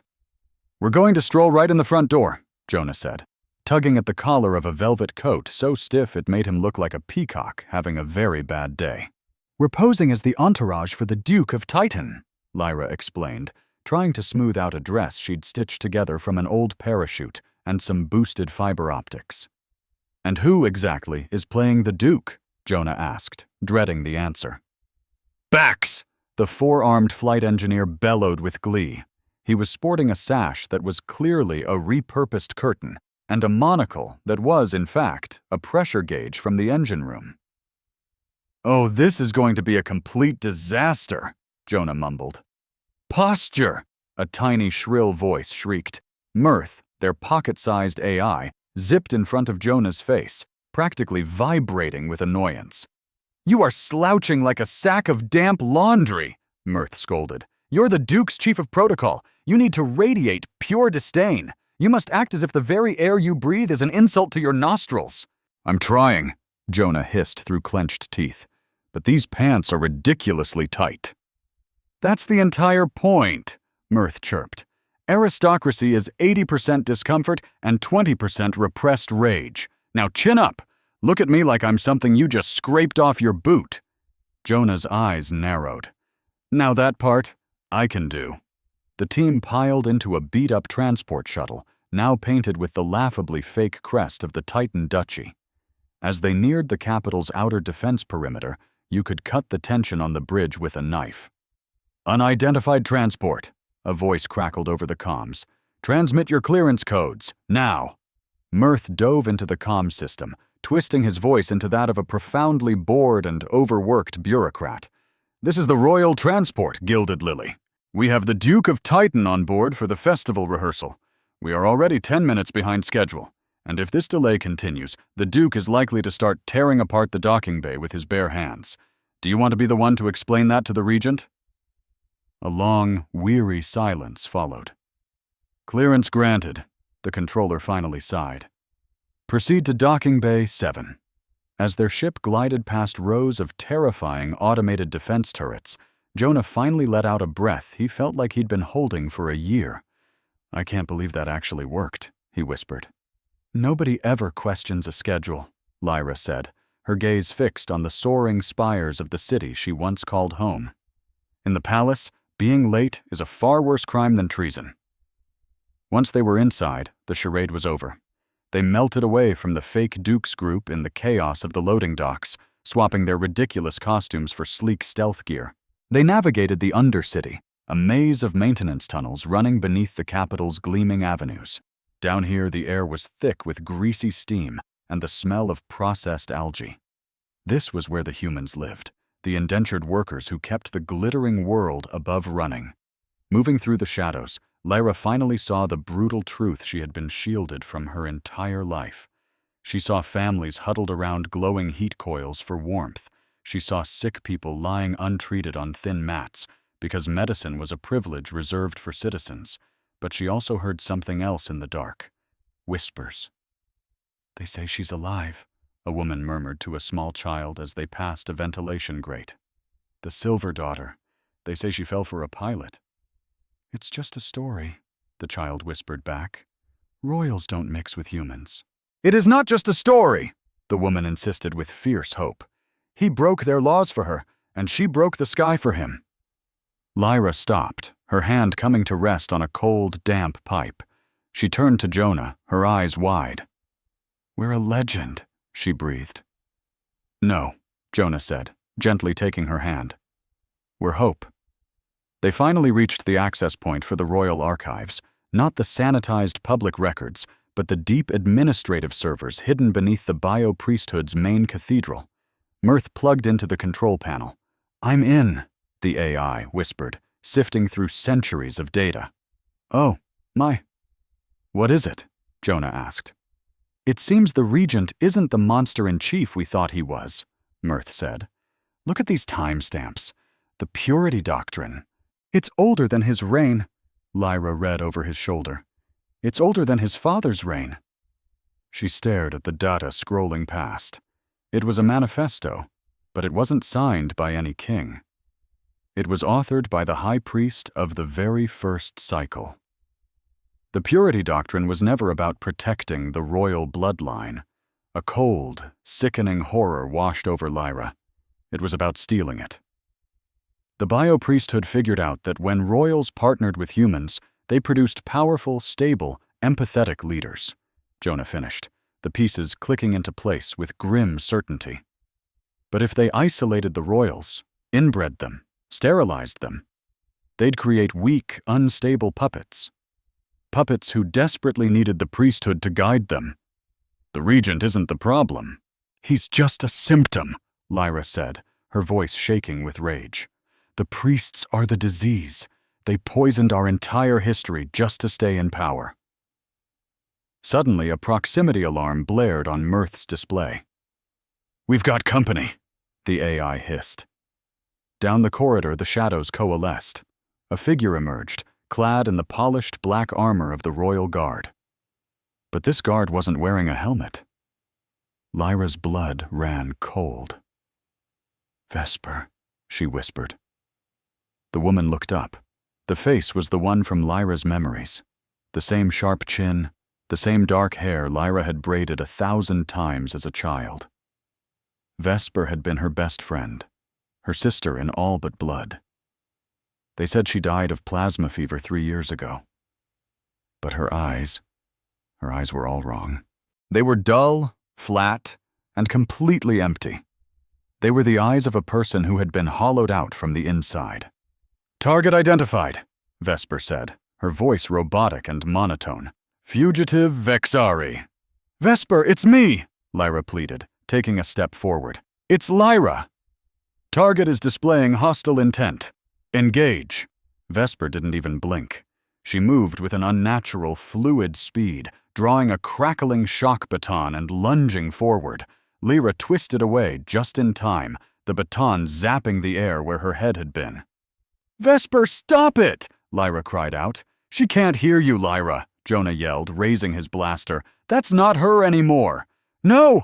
Lyra shouted, shoving Jonah's arm down. "Don't you dare shoot her!" Vesper swung again, the baton connecting hard with Lyra's shoulder. Blinding pain shot down her arm, but she refused to strike back. Through the pain, she saw it, the faint metallic shimmer of a soul lattice control node embedded in Vesper's temple. "She's being puppeted," Lyra gasped, ducking under another vicious swing. She lunged in, grabbing Vesper's wrist, fighting for control of the weapon. Vesper was terrifyingly strong, augmented by the priesthood's tech. "Submit!" a voice screeched, not from Vesper's mouth, but directly inside Lyra's head, a psychic shriek from the implant. Lyra gritted her teeth, the psychic noise bringing back flashes of her own torture. "I do not submit!" Lyra roared, both out loud and in her mind. "I command!" She didn't fight Vesper's body. She fought the machine. She focused her will, pouring all her energy, all her truth, directly into the implant on her friend's head. "Wake up!" Vesper screamed. It was a raw, terrified, human sound. The baton clattered to the floor as she grabbed her head. "Vesper," Lyra said, cupping her friend's face, forcing their eyes to meet. "Look at me. Remember the gardens? Who did we hide from? Who did we promise we'd run away with and see the stars?" The flat, dead gray in Vesper's eyes flickered. A tiny spark of true, terrified recognition ignited. "Lyra," Vesper whispered, her voice trembling with pain and confusion. Why does everything hurt?" "Sleep," Lyra commanded gently. "For now, just sleep." Vesper collapsed forward, unconscious but breathing. Alive. Jonah stood over them, his own breath ragged. You brought her back." "I broke their hold," Lyra said, carefully laying her friend on the cold floor. "But it's not permanent. We have to tear this whole system down tonight, or she'll never truly be free." The High Council chamber was a blinding amphitheater of light. 500 of the most powerful beings in the galaxy sat in their tiered seats, all eyes on the regent standing in the center. He held a golden stylus, poised to sign the final, damning amendment to the Purity Decree. "This law," the regent boomed, his voice echoing to the heavens, "will forever ensure that the stain of humanity never again touches our sacred bloodline." The grand doors to the chamber didn't swing open. They atomized into a cloud of shimmering dust, and through that cloud walked Lyra Vexari. She was still in her torn flight suit, her boots caked with the filth of the Undercity, her hair a wild storm around her face. She had never looked more royal. Jonah was right beside her, his hand resting calmly on the blaster at his side. Floating just behind them, Mirth was broadcasting the entire scene live to every screen, on every street, in every home across the capital. "Enough lies, Father," Lyra said. Her voice wasn't a shout, but the chamber's perfect acoustics and the sheer power in her tone carried it to every single ear. The regent froze, stylus hovering. A wave of stunned silence, then chaos rippled through the council. "Seize them!" the regent shrieked, his composure shattering. "They are infected!" Royal guards surged forward, but Lyra simply raised a hand. "Halt!" They stopped dead. Their armored suits whined and strained against the order, but the command in her voice was absolute and unbreakable. "You speak of purity," Lyra said, walking slowly toward the dais. "But you are the real pollution." She gave Mirth a silent nod. "Now!" A massive hologram flared to life in the air above them. It wasn't a speech. It was irrefutable proof. It was streams of genetic data, the royal family's DNA helices, showing a terrifying, steep decline in fertility over centuries. It was encrypted messages between the regent and the bio-priesthood, authorizing the secret sterilization of his own children. And then came the final, devastating blow. The original charter of the first cycle. A moving image of a royal and a human standing side by side, their genetic markers merging to create the very psychic stability that the empire was built upon. "It's a lie!" the regent screamed, his face turning purple. "A fabrication! Humans don't mate with royals!" A high priest in the front row jumped to his feet and began to chant the programmed mantra. "Humans don't mate with royals." Others joined in, a desperate, pathetic chorus. "Humans don't mate with royals." The chant grew louder, a wall of noise meant to drown out the truth. The chamber was filled with a roar of voices, a wall of noise built to suffocate the truth. Lyra didn't bother shouting over them. She just looked at Jonah and said, "Show them." He stepped forward, but not with a weapon drawn. Instead, he reached out and took Lyra's hand, lacing his fingers with hers. In front of 500 witnesses, he moved into her space. Lyra leaned into him, her forehead touching his. A collective gasp swept through the room as their contact triggered the resonance. A pulse of golden light erupted from where they touched. It wasn't the angry red of an alarm or the cold blue of the control lattice. It was warm. It was alive. And as it washed over the council members, it hit them with a wave of pure, undeniable emotion. They felt it all, a love that wasn't some scandalous affair, but a bond so deep and structural it felt like gravity itself. The chanting died down. "He isn't my infection," Lyra announced into the sudden quiet. "He is my cure. He's the reason the lattice works at all." The crowd began to fracture. A duchess in the third row shot to her feet. I remember," she whispered, clutching her head. "I had a sister. She married a mechanic. You told me she died." A priest hissed, "Sit down." "No," the duchess shouted. "You erased her." Chaos erupted. The priests saw they were losing control of the story. "Kill them!" the high priest shrieked. Guards, conditioned too deeply to be moved by Lyra's truth, opened fire. Jonah yanked Lyra behind a marble pillar as plasma bolts tore up the floor. "Well, this is a tough crowd," Jonah yelled over the noise. "Returning fire!" Lyra shouted, "Mirth, the countersignal!" A cheerful chirp responded, "I am releasing the payload. Prepare for aggressive giggling." Mirth blasted a new frequency across the room, the exact inverse of the Soul Lattice's control tone.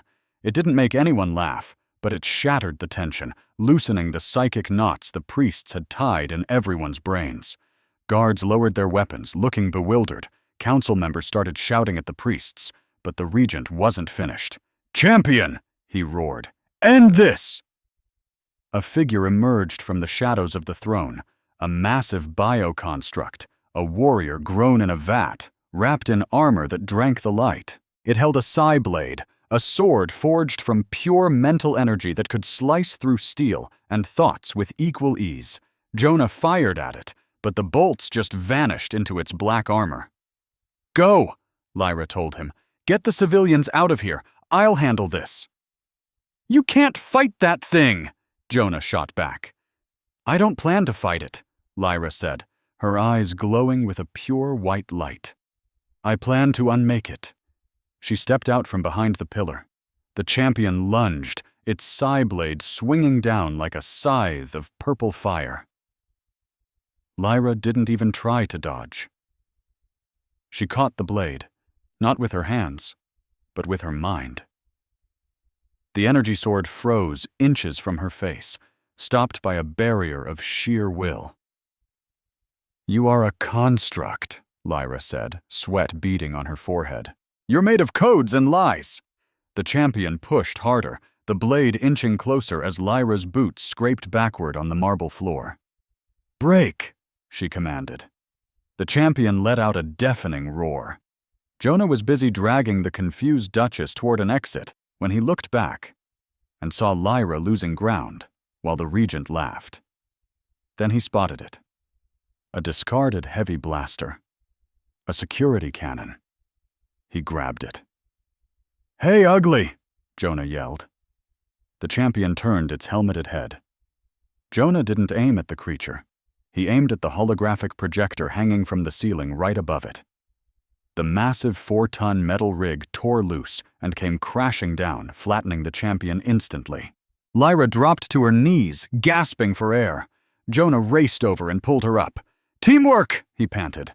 The room was a wreck. The priests were scattering, and the council was in open revolt.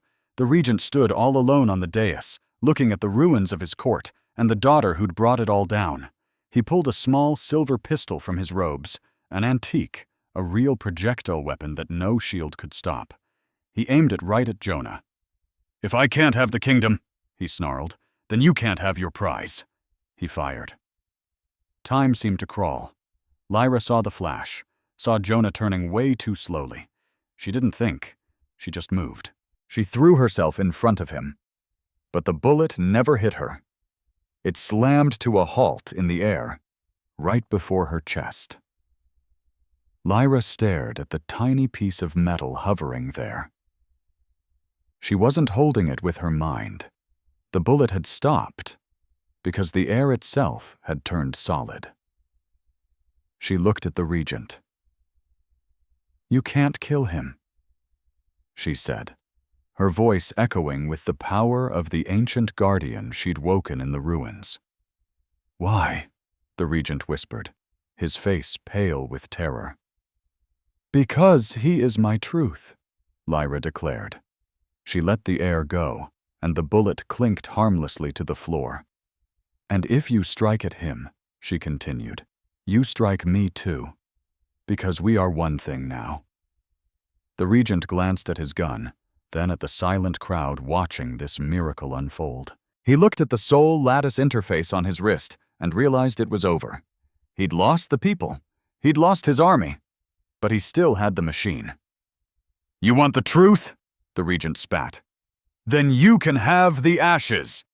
He spun around and sprinted for the door behind the throne, the secure entrance to the soul lattice core. "He's going to the core!" Lyra screamed. "What's he going to do?" Jonah asked. "He's going to trigger the failsafe," she said, pure terror in her voice. "He's going to wipe the city. He'll erase the uprising. He'll erase us." "Stop him!" Jonah yelled, charging up the stairs, but the heavy blast doors slammed shut and the lock engaged. From deep beneath the palace, a low, mechanical hum began to build. The lights across the city flickered as the soul lattice began winding up for a catastrophic discharge. "He's going to reset the empire," Lyra whispered. "We have to go in after him," Jonah said, checking the charge on the heavy cannon. "Into the brain of the machine." "More like the belly of the beast," Jonah corrected. Lyra took his hand. "Then let's go break it." The blast doors to the soul lattice core didn't hiss open. They groaned, the sound of metal screaming under impossible stress, before sliding apart to reveal a space that defied physics. Jonah had seen the engine rooms of warships and the hearts of stars, but he'd never seen anything like this. The core wasn't a room. It was a cathedral made of light. There were no walls, just shimmering waterfalls of data cascading into a bottomless abyss and up toward a vaulted ceiling of crystallized memories. The air hummed with a sound that was pure thought, a billion voices whispering just beyond hearing. Glass bridges suspended over the void connected floating platforms that led to a central spire where the main interface pulsed like a failing heart. "This is it," Lyra whispered, her voice tiny in the immense space. "This is where the Empire dreams." Jonah clutched his blaster, feeling like he'd brought a toothpick to a world-ending fight. "Where's the regent?" he asked. "At the center," Lyra said, pointing to the far-off spire. "He's trying to start the global reset. If he finishes that sequence, the lattice will send out a pulse that wipes the last 50 years of history from every single mind in the capital. The rebellion, what he did, us. It'll all be gone." They took off running across a glass bridge. The surface felt strangely slick and organic, like running on the surface of an eye. Suddenly the world shifted. The bridge vanished. Jonah flinched, expecting to fall, but his boots landed on soft grass. He looked around. He was in a backyard on one of Saturn's moons. The sky was a gentle, hazy orange. The air smelled of grilled peppers and engine grease. "Jonah?" a familiar voice called. He turned. An older woman was sitting on a porch swing, wiping her hands on an old rag. She looked so healthy, not like her lungs were full of mine dust. "Nana Rose," Jonah breathed. "You're late for supper," she said, giving him the smile that had been the only warmth in his entire childhood. "Put that gun down, honey. You don't have to fight anymore. You can just stay here. It's safe." Jonah lowered the blaster as a wave of pure exhaustion washed over him. It felt so real. The ache in his shoulders, the constant fear, it all just melted away.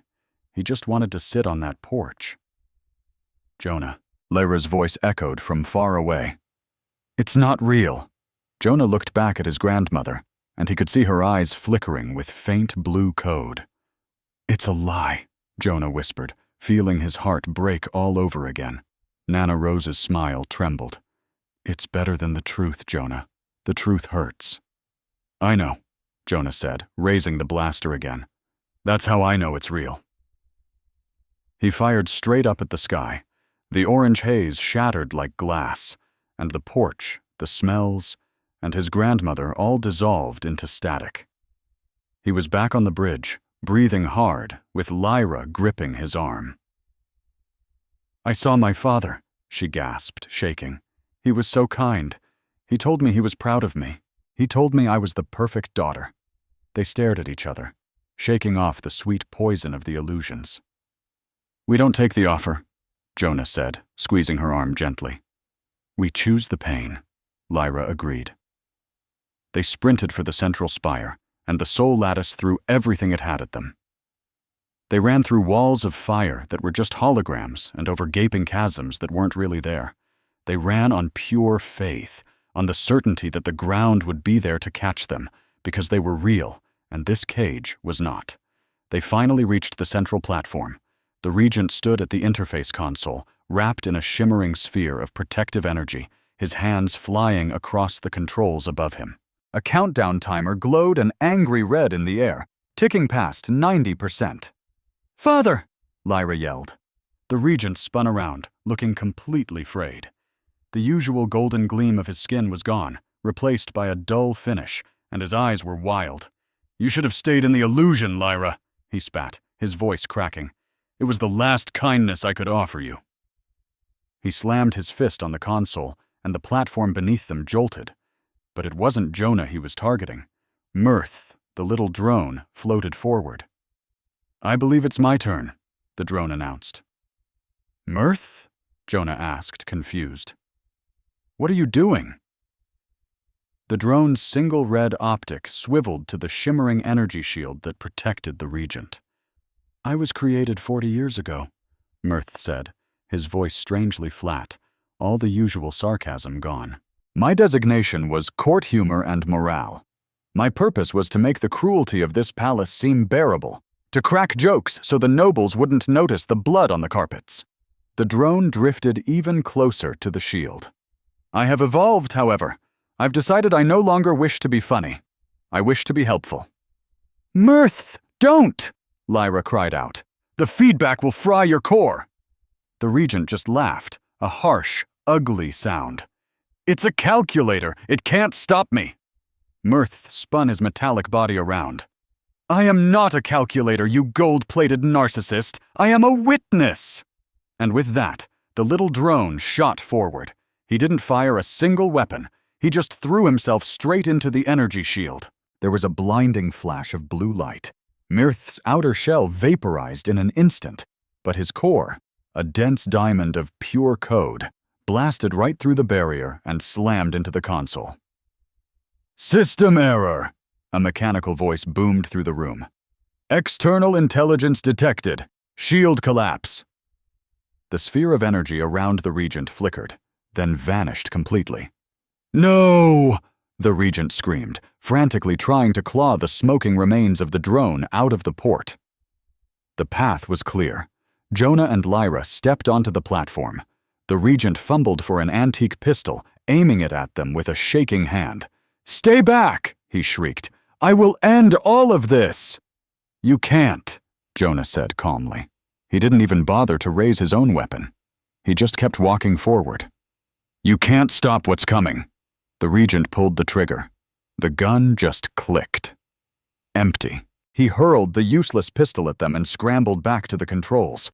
"I only need 10 seconds," he yelled, his voice thin with panic. Just 10 seconds to wipe the slate clean. Lyra's eyes fell on the massive crystalline structure rising from the console's center. The master node, she whispered, a line from the ancient texts she'd found in the ruins coming back to her. The Guardian Protocol. It isn't a monster. It's a lock. And we're the key, Jonah finished, his gaze meeting hers. They ignored the frantic regent completely. They looked only at each other. They walked up to the master node, which pulsed with a dormant white light, as if it had been waiting. Are you ready? Lyra asked. Jonah took her hand. Not like he had on stage, for show. He gripped it like it was the only thing keeping him from falling. I was born ready, he said, a small smile playing on his lips. They each placed their free hand on the crystal surface of the node. Sync initiated. The world dissolved around them. This was nothing like the ritual in the cave. That was just a cover, a way of hiding. This was a true awakening. Lyra felt the walls inside her mind just crumble away. She felt Jonah's entire being pour into her, not just his thoughts, but his very essence.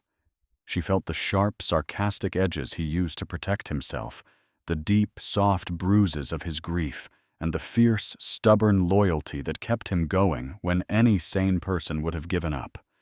And Jonah felt her power, the terrifying weight of the soul lattice she had been forced to carry every single day. He felt her loneliness, a cold, silent tower of ice she had been trapped in for 30 years. And he felt the tiny crack in that ice where a little light was getting in. He was that light. They didn't have to speak. They didn't need to. They braided their fear together until it became courage. They braided their hopes together until they became a fire hot enough to burn down an empire. They braided their trust until it was stronger than any code, stronger than any lie that held the kingdom together. Access granted! The protocol roared. The white light of the node exploded, turning gold, then silver, then a blinding, unified platinum. The energy didn't stay contained.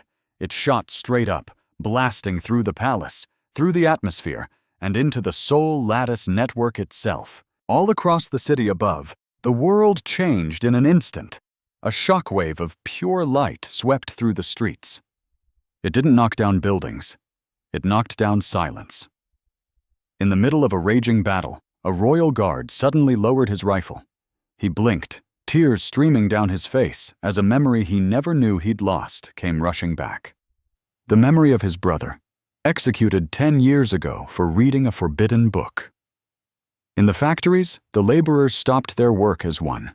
The crushing psychic weight that had pressed down on their families for generations simply vanished. They stood up straight, looking at their own hands, remembering names they had been forced to forget.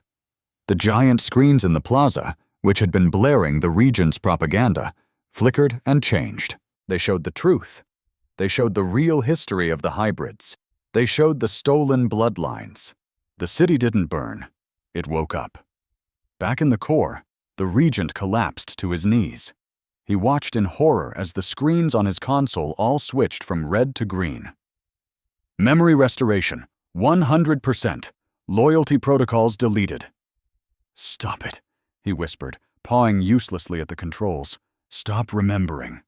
Lyra and Jonah pulled their hands away from the node. They were gasping for air, their clothes soaked with sweat, still trembling from the raw power of their connection. It's done, Lyra said, her voice clear and steady. The regent looked up at them, his face a twisted mask of pure hatred. You've ruined everything, he hissed. You've created chaos. Without the lattice, they'll tear each other apart. They need the lie. No, Jonah said, stepping toward him. He looked down at the man who had tried to erase his entire existence. They needed to know who they were. Jonah offered his hand to the regent.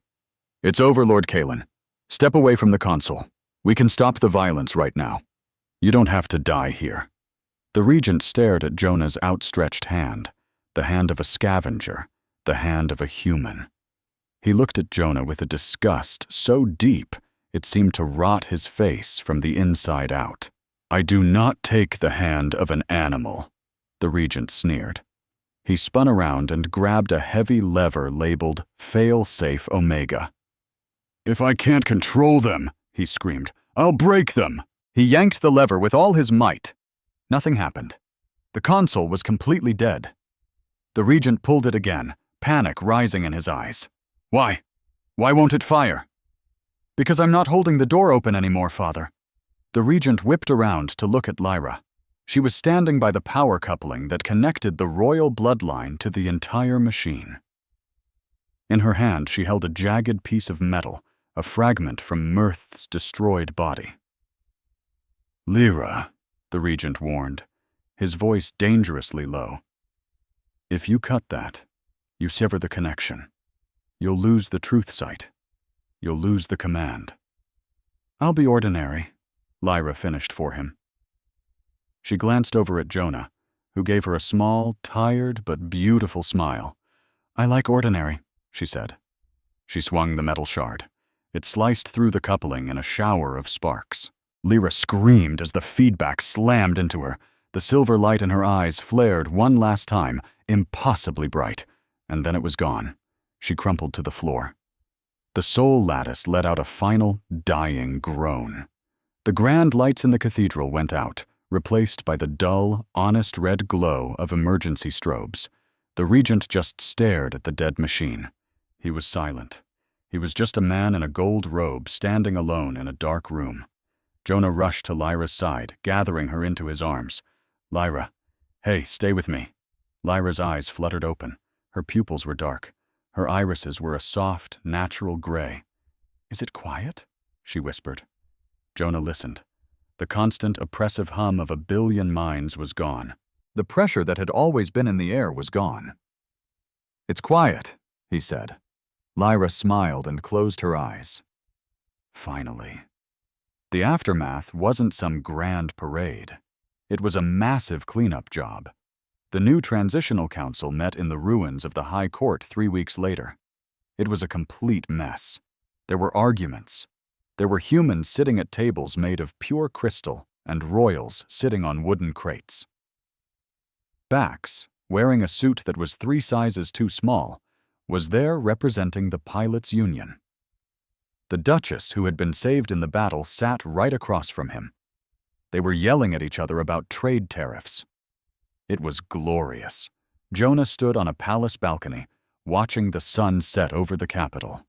The magical glowing lights were gone, replaced by simple electric lamps. The city looked less magical, but somehow more alive.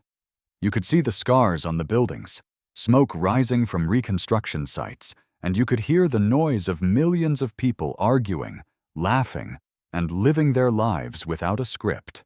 He heard footsteps behind him. It was Lyra. She was wearing simple clothes, trousers and a loose shirt. No fancy robes, no silver paint. She was holding 2 glasses of wine. You look like a man who's hiding from a meeting, she said, handing him a glass. And you look like a woman who just fired her entire security detail, Jonah replied with a grin, taking the wine. I did, Lyra said, leaning against the railing. I told them I didn't need guards to walk down a hallway. They looked terrified. It'll take time for them to adjust to the idea that I'm not made of glass. Jonah looked at her. She seemed different without the truth sight. Smaller, maybe, but more solid, more real. Do you miss it? He asked softly. The power? Knowing what everyone was thinking all the time? Lyra took a sip of wine, her gaze on the sprawling city below.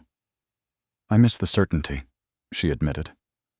I used to know exactly who was lying and who was telling the truth. Now I have to guess.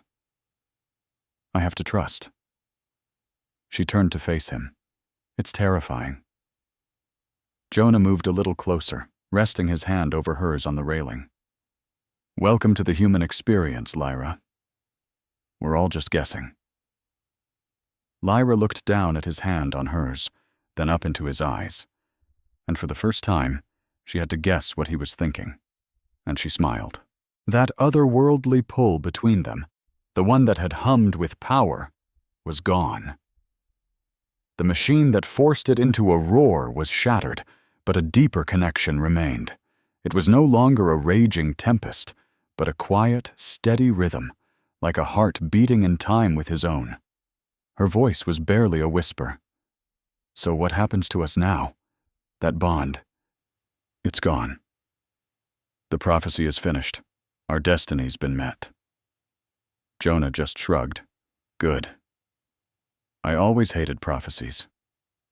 They ruin all the surprises. He turned, his gaze locking with hers. I don't want some genetic quirk tying me to you, Lyra. And I definitely don't need a machine to tell me we're a match. He gently brushed a stray curl from her and tucking it behind her ear. I want to be with you because you actually think my awful jokes are funny. Because you saved my life, he continued. And because you put way too much sugar in your coffee. A genuine smile finally broke through, making her gray eyes sparkle. I have a sweet tooth, she whispered, closing the small gap between them. This time, there was no jolt of artificial energy, just a simple, human warmth as she drew near. So, she began, placing her hands lightly on his chest. No more rules. Jonah nodded. No more rules. No destiny. Only what we choose. Raising herself on her toes, Lyra leaned in and kissed him. It was unhurried and intentional, a kiss that tasted of sweet wine and hard-won liberty. This wasn't the frantic embrace of two fugitives on the run, nor the cosmic collision of two saviors. It was simply a man and a woman who had earned the right to be there, choosing each other. When they finally parted, they were both breathless, resting their foreheads together. Jonah Kane, Lyra said, her voice clear and unwavering. I choose you. A wide grin spread across Jonah's face. I choose you too, Lyra Vexari. Far below, the city started to glitter as night fell, a tapestry of 1,000 colors representing 1,000 different lives, all of them messy and gorgeous and free. Lyra gazed toward the horizon, where the first stars were beginning to peek through the clouds, and drew in a deep breath of the crisp night air. You know, the regent was wrong, she murmured, her words like a vow to the future. Wrong about what? Humans don't mate with royals, she recited the ancient, broken law. Then she looked up at him, her eyes dancing with a mix of mischief and pure adoration. They fall in love with them. They build a life with them. She reached for his hand, her fingers lacing through his. Because freedom is the only law that matters.